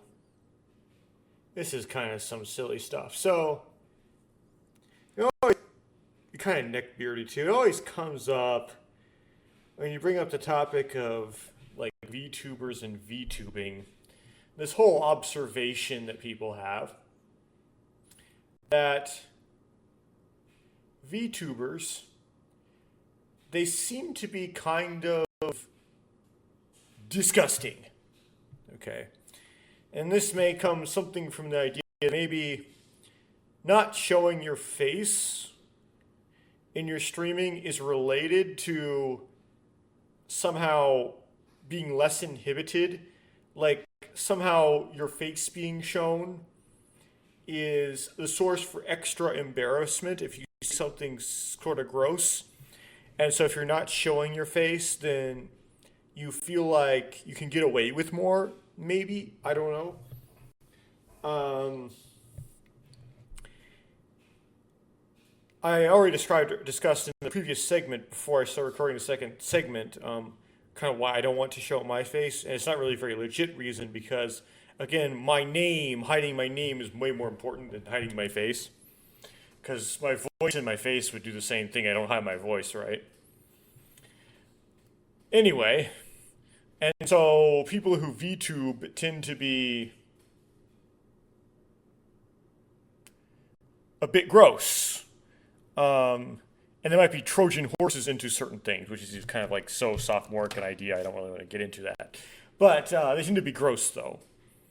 And I didn't really watch very much VTubing or other people VTubing until maybe a couple months ago. By chance, right? And after doing so, I noticed that, yeah, I mean, I agree that the way VTubers tend to they tend to be kind of gross. Seemingly more so than, say, a flesh streamer, although I don't watch very many flesh streamers. But it's not like a completely disjoint thing, right? It's like there are not gross VTubers, and it's not really defined by being gross or must be gross to be what it is. And there are very gross flesh streamers, flesh tubers or whatever. It's just like the proportions might be a bit different, right? But it's not. That's not like the defining characteristic, and it's just slightly different proportions. And I would consider it somewhat unfair to say that no one should ever do VTubing, just because a lot of people that do VTubing make it into some gross thing. And yeah, that's all I really have to say. It's like, if it's not what it is, then that's good enough, I guess. People corrupt everything. It's just something that's fun to corrupt. And I think this is gonna degenerate into sillier and sillier and sillier ideas, right? Some of this impression of what like people tend to think that the VTubing is has to do with the most common art style that people use for their models. And that is a art style that comes from Eastern animation. Or we tend to like know it as animation here, but more so than the written text here in the US, manga, right? Typical manga styles. And if you note like the kind of games they tend to play on my, as my Let's Plays, I'm somewhat familiar with kind of the older, maybe like more 2010s, 2000s kind of manga style of drawing. And it seems, again, this is going to get really neckbeardy here, that the Japanese have closed in on what might be a generalized local maximum in the cartoon side of the uncanny valley for grabbing the attention of the male libido. So that's kind of a big word salad. Um, there, so like to define some of these terms, right? The uncanny valley generally refers to we as humans tend to like to look at things that are very like photorealistically like a human, or sort of stuff that's like impressionistic, right? Where it doesn't have clean lines, but if you zoom out enough, it kind of looks like a person, right? Attempts at depicting photorealistic people. And sometimes it can still get a little uncanny. Some CGI is still uncanny, right? But the closer and closer you get to it being like a real person, the less uncanny it gets. We also, this is one of the cool and beautiful and interesting and very intriguing things about how the human brain works, really like looking at cartoons. And cartoons are weird because what it's depicting is typically very different from what a human, say, like a human face actually looks like.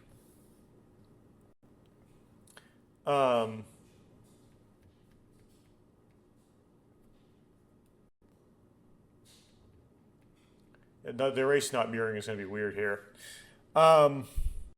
Very different, right? A cartoon looks extremely different than an actual face. But we look at it, and without really even being taught it as a child, we can look at a cartoon face, and we can recognize it as a face anyway. Even if it has no real resemblance, it has very little resemblance to a face. And it's not uncanny either. We're sort of okay with looking at cartoons. Yeah, we're okay with it. It's very, I listened to something recently that might seem a little political, so you might think this is kind of immature to bring up because it's kind of political, but I listened to something recently that said that people with autism have a difficult time generalizing and abstracting things. Like, for example, if you ask the child to draw a house, right, they draw like a rectangle with a triangle on top. In fact, I'm actually drawing something right now so I could demonstrate, but I won't because it would take time. And then like a door in the middle and two windows, right? That would be like a generic house. They've never seen anywhere in their life a house that looks like that, right? But they'll still draw that and they'll think of it as a house. They'll like make like this simplified, genericized model of a house, right? The cartoon house. People with autism can't really do that well. So it may be necessary, but it's don't want to insult people with autism too much, right? They have no choice in the matter of being what they are. That's kind of a cool thing they're missing out on, right? It's a cool thing about people is that we can do like some sort of generalized face that doesn't have very much resemblance to a face. Kind of interesting. And it's not uncanny to us. But if you go somewhere in that middle, right, where it's like kind of trying to be photorealistic, but like it's not, then it tends to be weird to us and kind of spooky and makes us kind of uncomfortable. Like, I think sort of claymation can kind of get kind of spooky looking to me. And there's certain kinds of dolls and stuff that are kind of spooky, right? Because it's kind of trying to be like a face, but then it's like not, right? And we call that zone in the middle the uncanny valley. Well, somewhere, and this is kind of cool and fascinating, it's not necessarily worth researching that much because there's so much stuff that's so much more worth researching. But it's kind of interesting, right? How men, the way their libido works is very physical and very visual, right? So there's something somehow built into by the human brain that tends to kind of recognize certain things that sort of recognize a generalized woman, and go like, that should be attractive to me, and say that shouldn't. Like, imagine writing like an AI, an overglorified curve fit, that was able to like identify attention-grabbing shapes and structures to men in like a picture. Right? It'd be kind of difficult. Maybe someone's done that. I mean, I don't know if it's necessarily going to be impossible, but it's not going to necessarily resemble the same way the human brain does it, and it would be kind of difficult to do, right? Um, and because that's kind of fascinating, right? Um, the neck beard would then, which in this case I guess is me. I have a bit of stubble right now. Anyway, I'm getting kind of gross here, am I? Ament isn't really a word, but for some reason I'm in these situations where I want to say ament. Am not I? Uh, it's a fascinating topic. Like, it's kind of interesting. Like, well, what visual, like, what picture is actually the optimized, like, like visual stimulus for attracting the attention of the male libido, which we presume would like resemble a woman, a human woman in some way or not, right? And some people have studied this somewhat. There's a Wikipedia page about physical attractiveness, and it will talk about optimized proportions of faces and so on, right? And somehow like different leg to torso ratios are more attractive and others are not. I don't really understand that. It's weird to me. Like, more legs, less torso is more attractive than more torso, less legs. I never really saw that myself. But anyway, there's people have like messed around with this, right? And of course, you're not going to find if you find like an average over the entire population, you're not going to find something that's optimized for everybody at the same time, right? Like the average optimized woman is going to be far, potentially very far from the optimized woman for each individual person because different men like different things.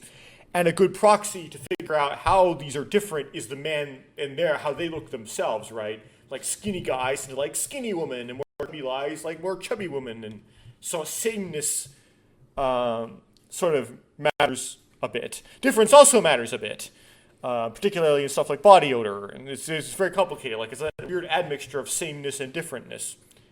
It makes people attractive and not attractive. But each individual man would have like a different optimization. The average wouldn't necessarily would be the best, only close to the best for only a few, right? But there's two sides to the uncanny valley. And there might actually be a more of an optimized stimulus, visual stimulus on the cartoon side of the uncanny valley, as well as the photorealistic side. And that's odd and doesn't seem very useful because, well, real women are photorealistic. They are real. They're not in the cartoon side. But from just sort of empirically observing, men over our lives, there seems to be suggestion that this cartoon side maximum might actually exist despite its lack of usefulness. And there isn't anything particularly exclusive to the Japanese when it comes to finding this. Western animation, the most obvious example would be like Disney princesses. Also seems to be trying to find like the optimum cartoon woman, right? They have no desire to intentionally draw something less pretty than they could, right? It's just that the Japanese maybe just got luckier by maybe sort of happening to hit closer to it by chance than maybe the Western people. And I'll try just the same. Because we all want to sell our movies and stuff, right? And that's just a way to make money. And it might be, you would think this would be hard to hit just simply because it's not really a uniform, like, nice, single-peaked, smooth situation over there in that cartoon world. There's a lot of, like, peaks and valleys and complicated terrain over there they're optimizing with. So you could end up, like, trapped in all kinds of different local maximum, but not necessarily, and isolated from the largest of the mini local maximum that you could find in that regime. It's no really surprise to me why it would take many millennia of different kinds of artwork to close in on the optimized cartoon woman. Okay. And the optimized and it seems like the Japanese, with their style, with their big eyes and their whatever no-nos and whatever nonsense they're doing, is getting annoyingly oddly close. And this is kind of disturbing to some people. They look at it and they think it's something it's like I'm not even like supposed to be looking at. Right? This is kind of like it may be evil, like it's kind of uncomfortable. And I'm kind of that way as well. I look at it and go like, well, I mean, this is just telling a story. It's telling a story in this cartoon artwork, and it's just a cartoon. And this is what men have been doing for all of human history, is just drawing, women in their cartoons as beautiful as they can. There isn't anything particularly weird about this, but it's so good that you go, it's kind of weird, I don't want to watch it, right? I don't really know how to mess with the morality of that. I actually don't think there's anything wrong with watching anime and reading manga, despite the art style. It just doesn't. I don't really have a way to justify, like, making it different than reading any other fiction, any other comics. It is what it is. If you wanted to say there's something wrong with like watching anime and reading manga and reading visual novels and stuff, you'd have to generalize that to other Western anime and novels and Western anime. That doesn't make any sense. Western cartoons and stuff too, because there wasn't anything about them that made them particularly more well-tempered. I mean, but sometimes you get kind of that mindset. Like, you look at it and it's kind of like, it's kind of disturbing, right? And I get it. And there's a lot of jokes that are made about this whole thing, but like, you could think that if you're used to seeing like a whole bunch of like cartoon women, there is some impressionable sort of reprogramming thing that the male libido seems to be able to do, where you would think, and you could figure out why that would be practical, right? Like, you might be born with some sort of more general idea of the kind of woman you're attracted to. But if the environment, and then you start growing up in an environment surrounded by a bunch of real women, right? And then it uses the real woman around you to like better like refine what a woman is and what a woman isn't. So the libido kind of gets more specific as, you get older. And it might be able to be a little different depending on, where you grew up. So you might, I don't know if anybody's ever done like a twin experiment where they put like two twins in like different cultures. Maybe not intentionally, because that would be inhumane, right? Just like it happened by chance. And see if when they grew up, the way their libido was more attracted to like different women that look a little different depending on which culture they grow up on and what the women around them look like, right?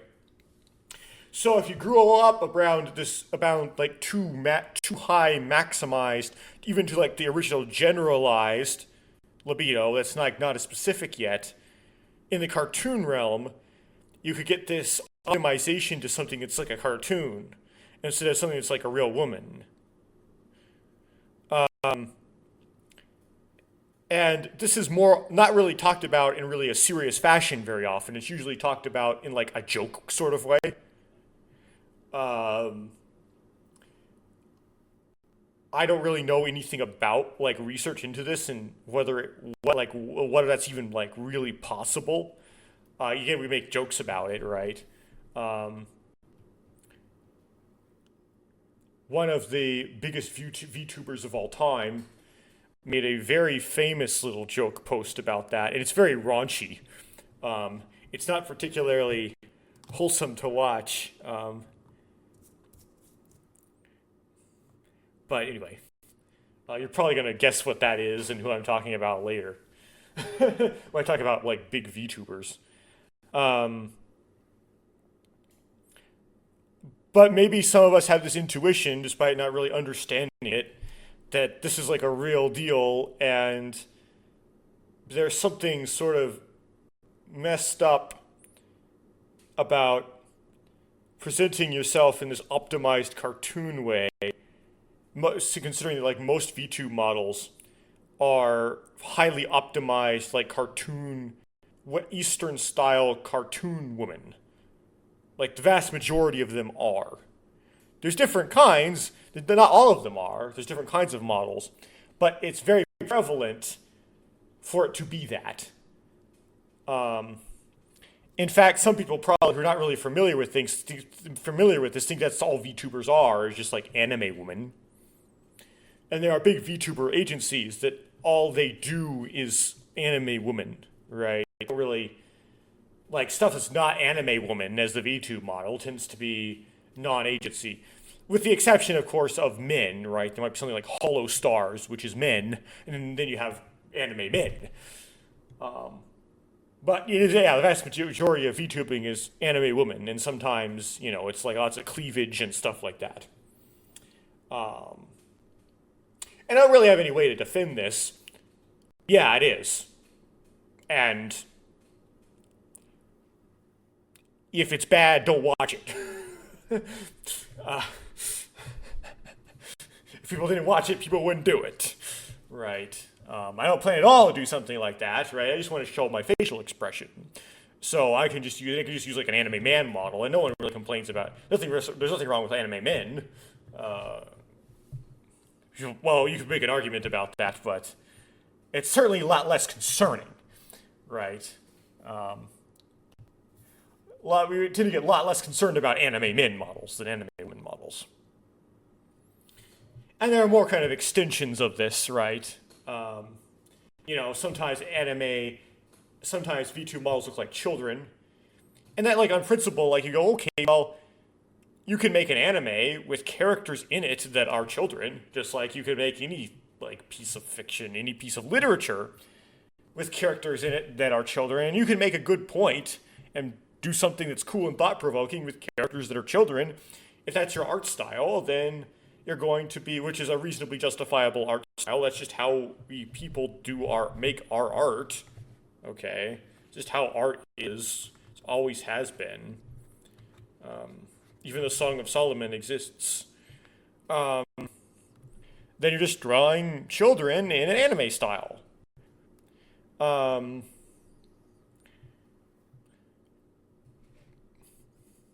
But because people think, well, the whole point of a VTube model is you're supposed to lust after it, they get a bit disturbed when they see it being children because you think you're supposed to lust after it or something. You go, yeah. It's kind of awkward. Very awkward. And I mean, considering that there are people out there that probably do lust after VTube models for some weird reason, there's all kinds of different weird kinds of people out there. It might be a legitimate concern. I'm not going to put anybody down here. It might be legitimate. Don't really know the practical application of that, though. I'm not going to use a child VTuber model, so don't get on my case.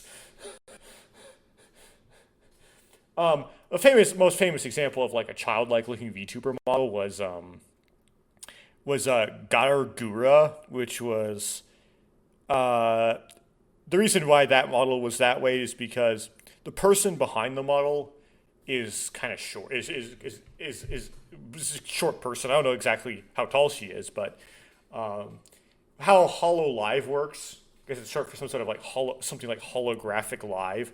The whole point of the organization was the whole point of the thing was, the whole idea was you do put on these concerts, these where you'd have these singers and dancers sing and dance, right? As pop concerts, and they would wear mocap suits, and then the data from the mocap would be used to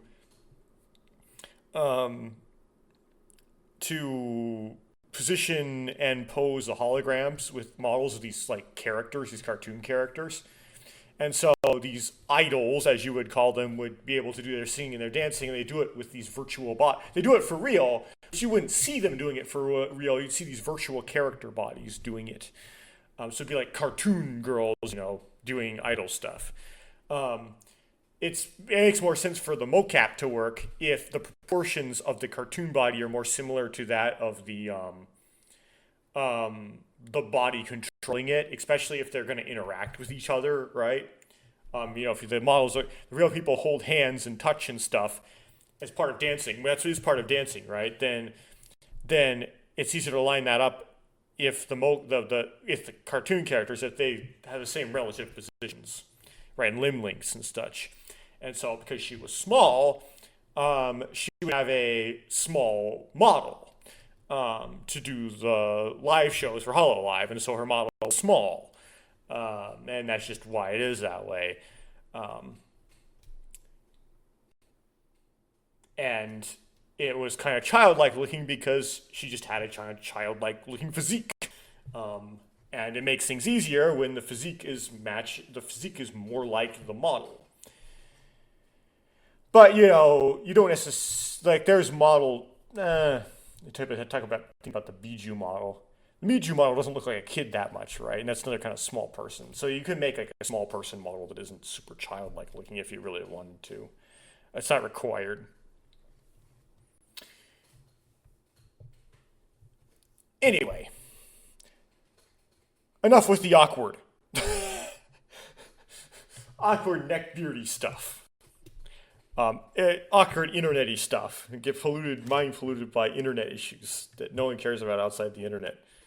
Maybe they should. I don't know. Um, it's a lot of, but I kind of went down the rabbit hole kind of recently. Um, it's like if you're a little bit, but not a lot. I don't really know a whole lot about like the history of this thing, and like um, how it all started and how exactly like Kazuna Eye like made their art and made their model. Um, and I don't think anybody's going to watch this, but it'd be interesting to hear in the comments if anybody actually does. What the Mount Rushmore of VTubing would actually be. Some names I know of, but not necessarily watch their stuff, would be say Kizuna Eye. I don't know if Kizuna Eye was necessarily the first VTuber. I would presume not. Um, I mean, the first VTuber was like a puppet show person, probably, if we want to get really like. It's hard to tell where exactly VTubing starts, right? Because it's like an digital evolution of something that was previously analog. The puppeteering existed. Um, Say this is kind of ancient. But she's someone who's kind of a combination of both early and popular, or early and like making it famous, right? And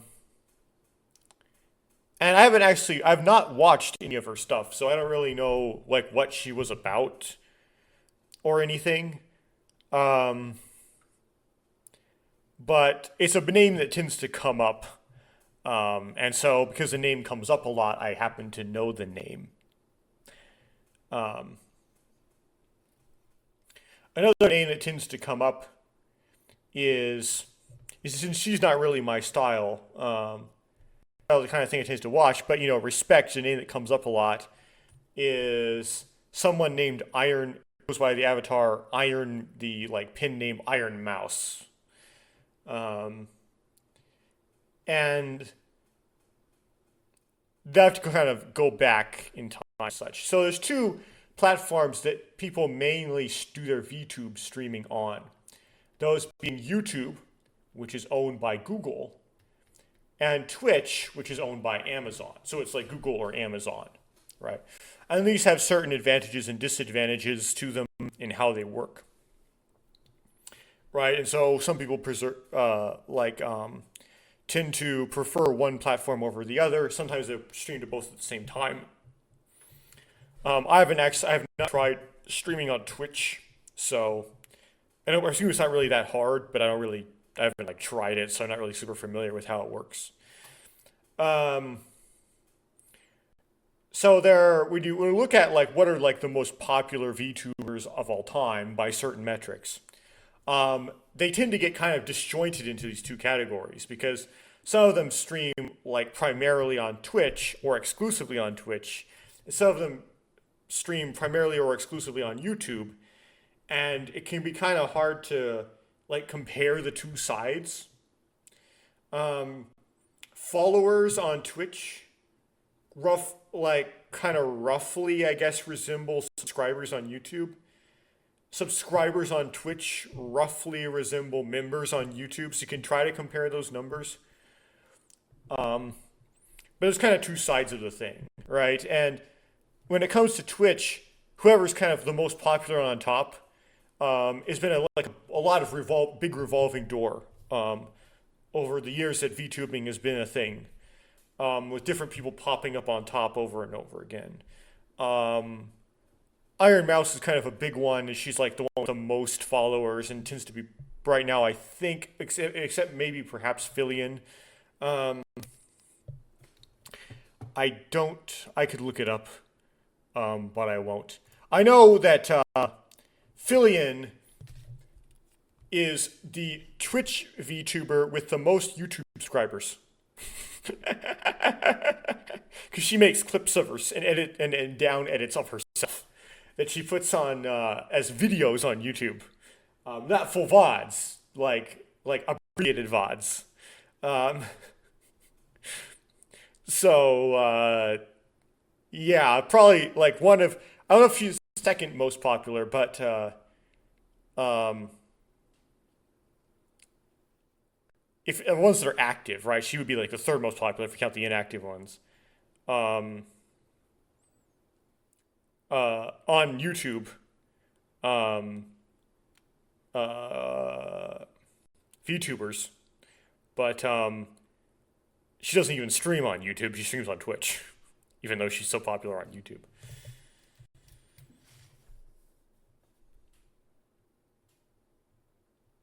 Anyway, I got to cut up here. Cut off here. We're going to end up having to go on to a third recording session in order to finish this.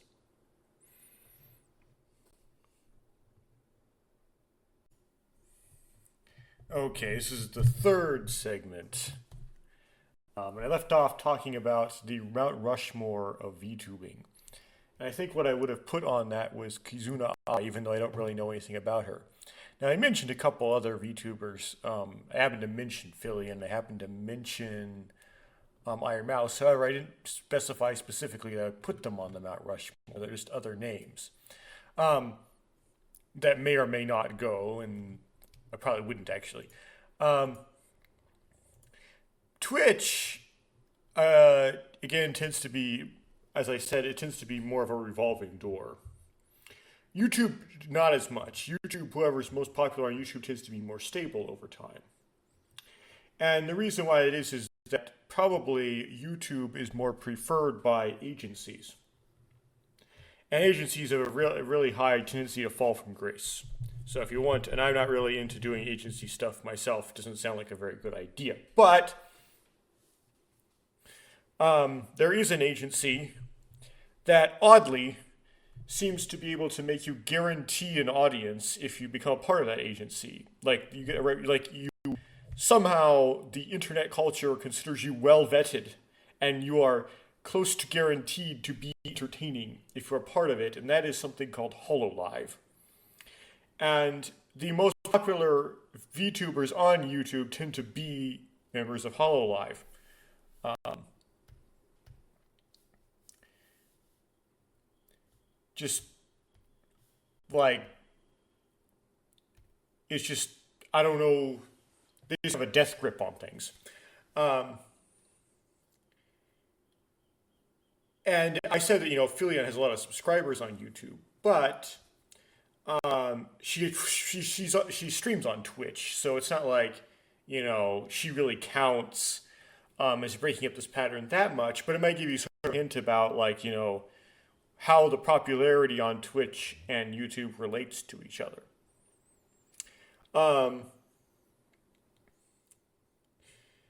Anyway, because HoloLive exists, whoever's the most popular on YouTube tends to be a bit more stable. first few years that Hololive existed, maybe first 2 or 3, um, whoever came up with it, Yago, I guess is what his name is, only had really one employee. Um, and her alias, we don't know what her real name is, of course, because it's like this anonymous thing. It's, you know, Hololive is all about anonymous talent. Um, is Sora Tokino. And so, kind of like Kizuna Ai, Sora Tokino is someone who may not necessarily be the most popular, and it's not even necessarily, she just straight up is not particularly popular a VTuber.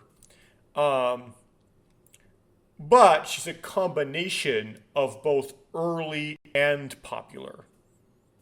And I haven't watched her stuff because I don't really understand Japanese very well.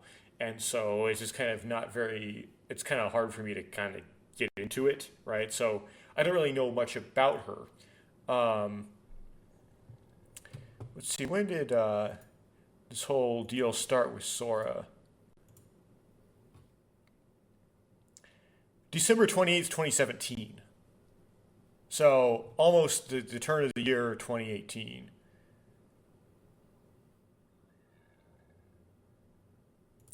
Um, yeah, she's a combination of both early and popular, but doesn't necessarily like the champion of either. So maybe not like someone you find on like a top list, but someone who's historically important. But so who would your third person be? Um, well, this is where things get a little silly. Well, I start to bring up this person. Um, this person has is had a big personality on the internet for a while, particularly when it comes to anonymous stuff. She doesn't really hold a candle too much to personalities on the internet when it comes to non-anonymous stuff. VTubing doesn't necessarily is not more popular than flesh tubing. Period. Right? Um, like never will be. Um, but as far as anonymous content goes, huge. And huge for a while in multiple different visual representations. Um, the first one was relatively anonymous. She didn't show her face, but um, it didn't have anything to do with VTubing. It predates that whole culture. And I'm not going to name it just because it might be a little rude to drudge up deleted stuff. Although the internet and its nature and its reflection on humanity's desire to preserve the history of everything, that it seems to have only become like bubbled to the surface in the 21st century. Because if we look at ancient history, we find that people tend to like ignore their history. I don't know how that happened. I don't know how like the way human attitudes have been towards history suddenly changed so much in the like past century or so. But we did drudge up old stuff by this person. It might be a little bit rude. I don't know. But it would not be. But an early manifestation, not the earliest, absolute internet manifestation of this anonymous person is a YouTube account and Twitch account and Twitter account called Senzawa, Senwawa. Or there's no, I put too many W's in there, just Scenawa. Senwawa. No, it's Scenzewa. I can't spell. Yes, Scenzawa.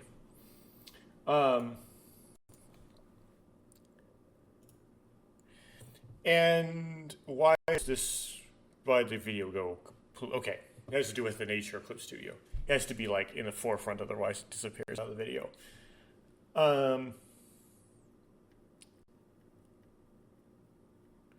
And Shinzawa started out seemingly like not just like a normal like me kind of streamer. Although I don't stream, I record, but where it would just be like gameplay and her voice. And then she started putting like a transparent like watermark of a character in the lower right corner of her screen while doing this. Then she made it animate on a loop. Then eventually she evolved to have it respond to her face and so on. I don't think the model was original. Might have come from something. It might have been like I don't really know the history of that model that Shinzawa used. Relatively minor streamer, like viewership was about the sixth highest of those on Twitch at the time, which that's just single digits in a world that was probably already very competitive at the time. So pretty good, pretty popular, and popular enough to get the attention of HoloLive. She also posted these short videos on YouTube. They are what my dad would call raunchy videos. They're stuff that if you have certain very specifically sensitive parents, they think you'll become these things somehow if you watch them. They might get disturbed to see what you're watching.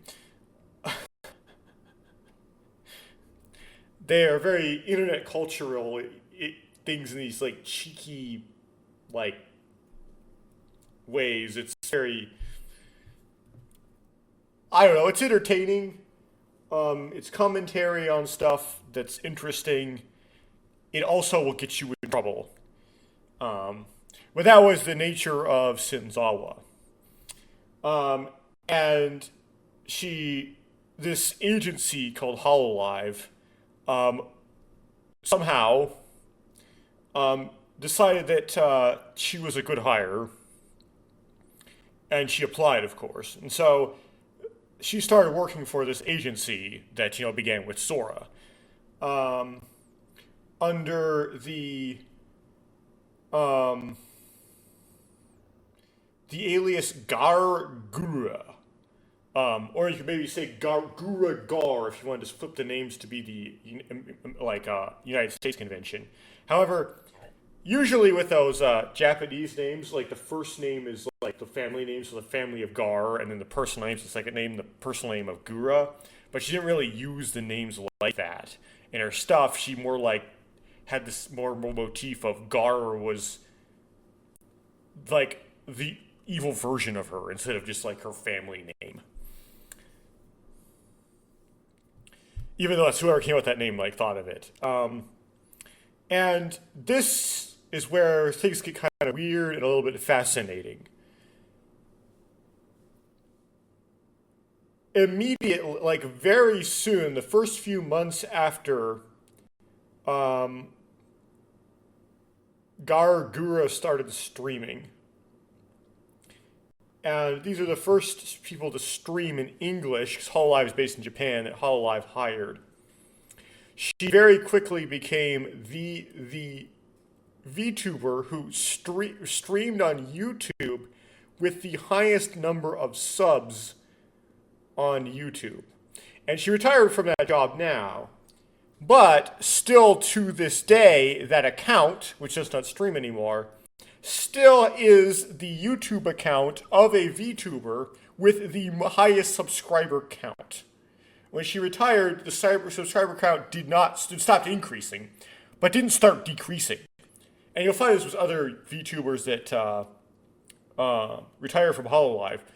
And you would think it's kind of strange that this would happen, because I think it's strange. You expect maybe some of her previous viewership to not unsub, to leave their sub there because they're like kind of leaving the sub count there as a museum piece. As like a piece of history. This is the sub count they had when they left. And not want to like decrease it afterwards. It's like disrespectful, right? But you wouldn't think that enough proportion of the previous subs would think like that, such that the sub count would not appear to decrease at all. That's like the profoundness, the completeness by which that sub count is retained after the retiring. They call it a graduation. That's cheesy. After the retiring is odd. And this account, even though she had the most subscribers, there's different ways of thinking about popularity. Of all VTubers who streamed on YouTube, she didn't necessarily have the highest, like, real-time viewer count when she was streaming. There were other streamers, about four or so, that streamed in Japanese, all of them, that tended to get a little slightly more people actually watching the stream during the stream. But she had like an enormously higher sub count than those. Like not only was her sub count the highest, but it got the highest by a huge margin, by like factors of 2 or so. That margin is decreased now because a very raunchy streamer in Japanese, you don't have to worry about like whether or not you're going to watch her or not if you don't understand Japanese, named Hosho Marine, also from Hololive, is kind of creeping up the sub count to the historical Gargura count. So it's not like that much of a huge margin anymore, but she still has the most. So it has to be someone who has a lot of subs, attracts subs really strongly, but doesn't necessarily attract viewers in proportion to the subs. It was still high. It was still the highest viewership of any English-speaking VTuber on YouTube. And really kind of close to the highest overall, but not the highest, but within this like enormously larger sub count. Statistically, it's weird. And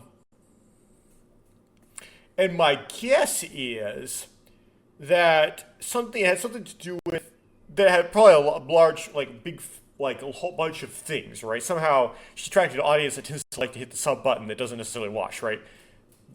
How to figure that out is probably multifaceted. There's probably a lot of individual pieces to it. The only one I could think of, which is probably a small portion of all the pieces that made this happen, was her karaoke. People would sub because they want to be notified specifically what she would sing. And her streams where she would sing would not have a VOD because Hololive didn't like to have copyright claimed stuff on their channels for some reason. They had this like legal like butt covering they would do. So usually you don't get sued, but they didn't want anything that could ever be sued over, even if the party wanted to, on their stuff. So they allowed you to sing copyrighted music. It's just that you couldn't have a VOD of it. So if you wanted to see the stream, you'd have to watch it in real time. And there were clippers who would make like their own like manual VODs, their own screen captures, but they weren't necessarily consistent and necessarily got all of them. And I don't know, it's not on her channel, so it doesn't support the same way. So they would sub to try to get notified when those were going to happen so they could catch them, the karaoke stream. And her more so than other VTubers because her voice had a particularly unique voice that was more popular than others. And I think her voice, just in general, is a big factor of what made her popular, not just in the singing, but just in general in all her streams, because she had that certain kind of timbre of voice that just had this special something about it that,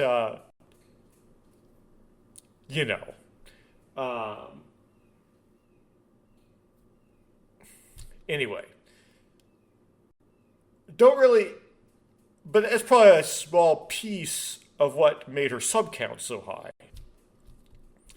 And there's probably also different other pieces. If you were to look at like how much, like agency streamers oftentimes will stop streaming with the agency and start streaming independently. What they'll do is they'll use the agency to gain an audience, and then after they've finished using the agency to gain an audience, they'll abandon the agency, basically. So they'll like make their own account and their own persona, and they'll start streaming on their own, right? And you get to like observe how much of the previous account is preserved in the new identity. And Karis Fauna went from Karis Fauna to Nimmy Nightmares, and she has in the 700s-ish subs right now, I believe. Um, and she left with about a million-ish. Amelia Watson left with 1.7 to 1.8-ish, only preserved about in the 400s of thousands, which suggests that Hololive Myth subload exists in particular. Because they had an exclusivity, they had a monopoly at the time on vetted or agency VTubing. And some people like to watch the agencies over independent VTubers specifically, and that the agencies tend to be less gross. But Fauna was just generally more entertaining than Watson. That is, she's just a better streamer. Therefore, Nimi is just a better streamer than Doobie. Entertainment-wise, that's why she had more subs. So we know that the kind of grouping of people that Guru is a part of has lots of sub bloat associated.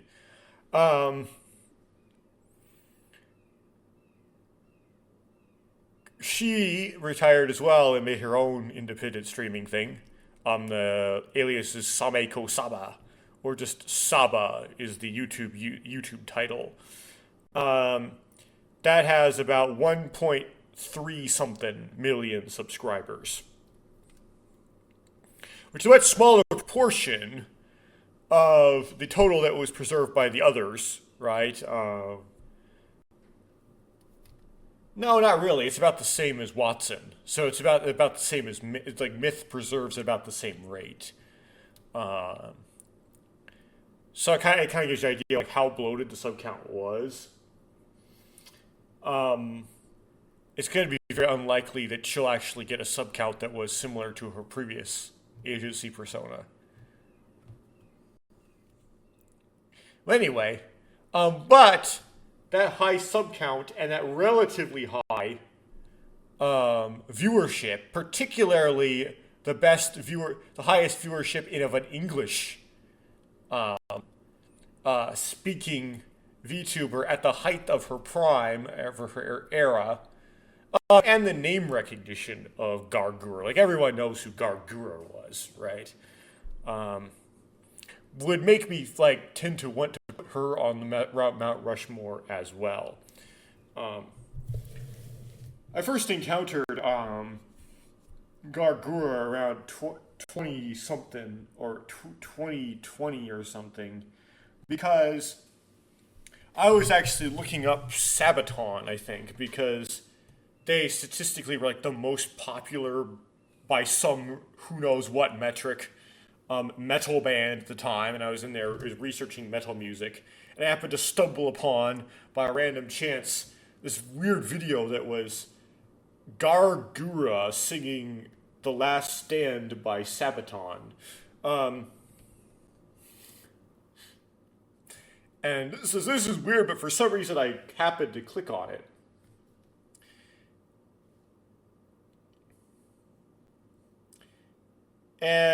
I should put the mirror. Oh, I have to put a new mirror every layer. And then that kind of got a little bit of a rabbit hole, right? I clicked on some other clips of her singing various other things, and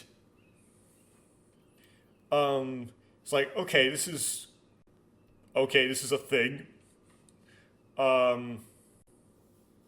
Sweet. And then that day was that day.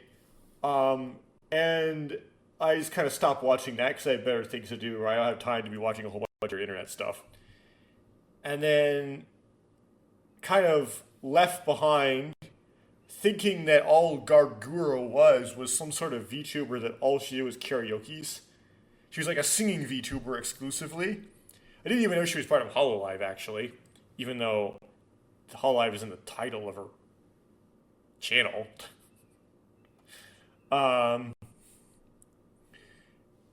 And she sings with this very pure, very childlike.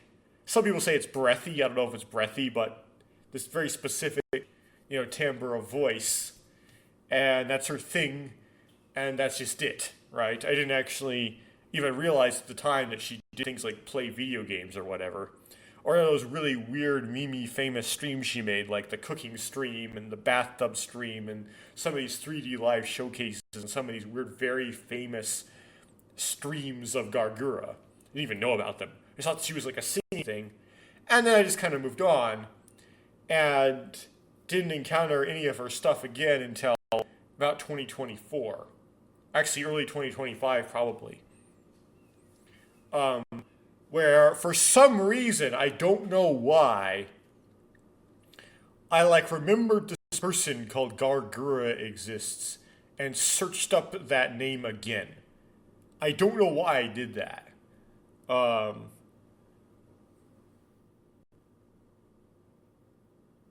I did. And that happened to be right before she retired. I figured out what exactly she was, and then she quit right after that. Which, I hear that story a lot, oddly enough. And in the last few months before she retired, even before we knew she would retire, right, her sub count went up from about 4.6 million to up to 4.74 million. Just in that last little bit. Don't know what weird cosmic force caused that to happen.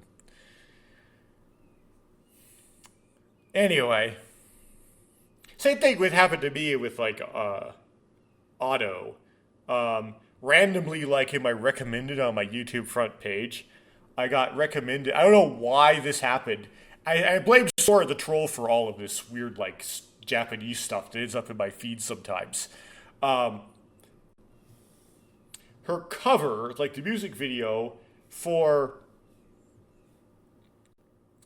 I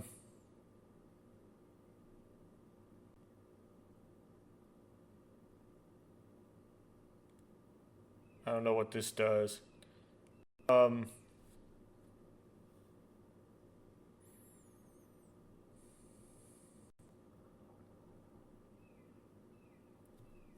on. I have to figure out how to make the ruler work again. Make the ruler vertical again. It was a cover of Unravel. And I listened to that, and it's oh, I kind of like this. Don't really know what it is, but I like it. And then it showed up into my recommended on the right side bar, was a live version of it.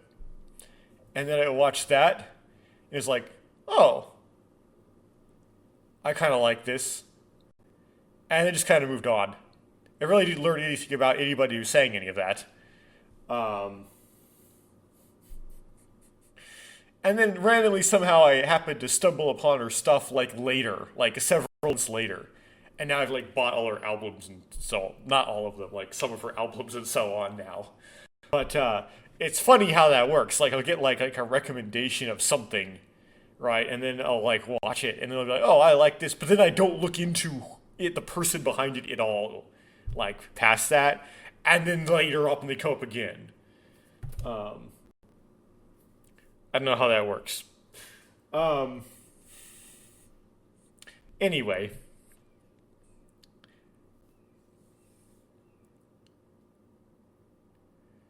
Um,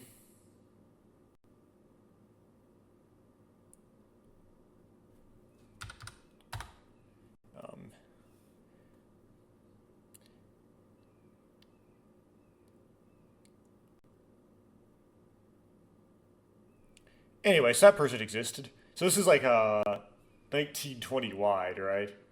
Or is it 1080 wide? 1920 wide. So the halfway point is 970. Well, I have it at 960.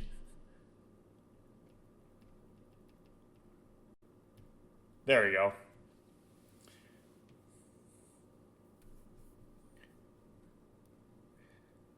And who would be the fourth one? I don't know.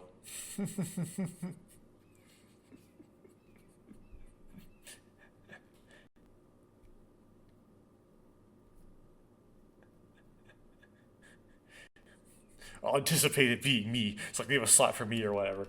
Um,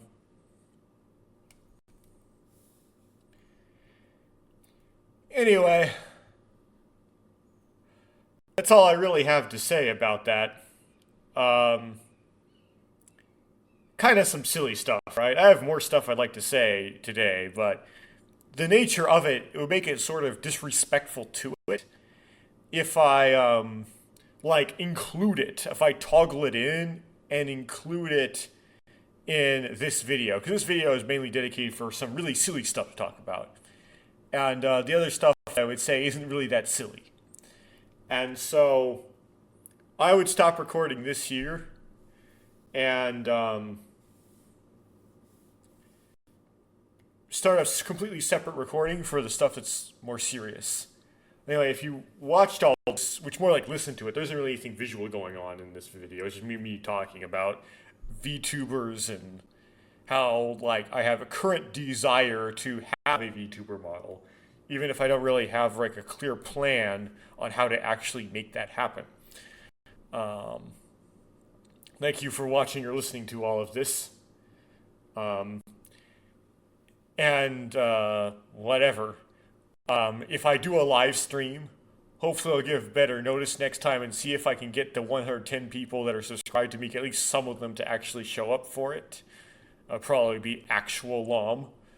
And not much talking because, well, doing the LOM because I got all the talking taken care of in like these drawing videos. And try to actually make it so my voice can actually be heard in the stream. But that may happen at some point. And yeah, hopefully it happens. I don't know. I won't have a model. I'll just stream like I usually record. And I'll see you then. This isn't really an announcement. I don't have an exact date to put the stream on. Hopefully I can see you then. Yeah. Start trying to make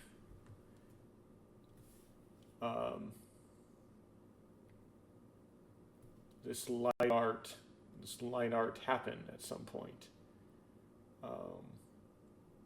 How do I make a layer less opaque?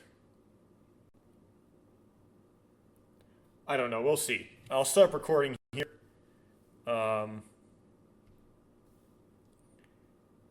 Bye-bye.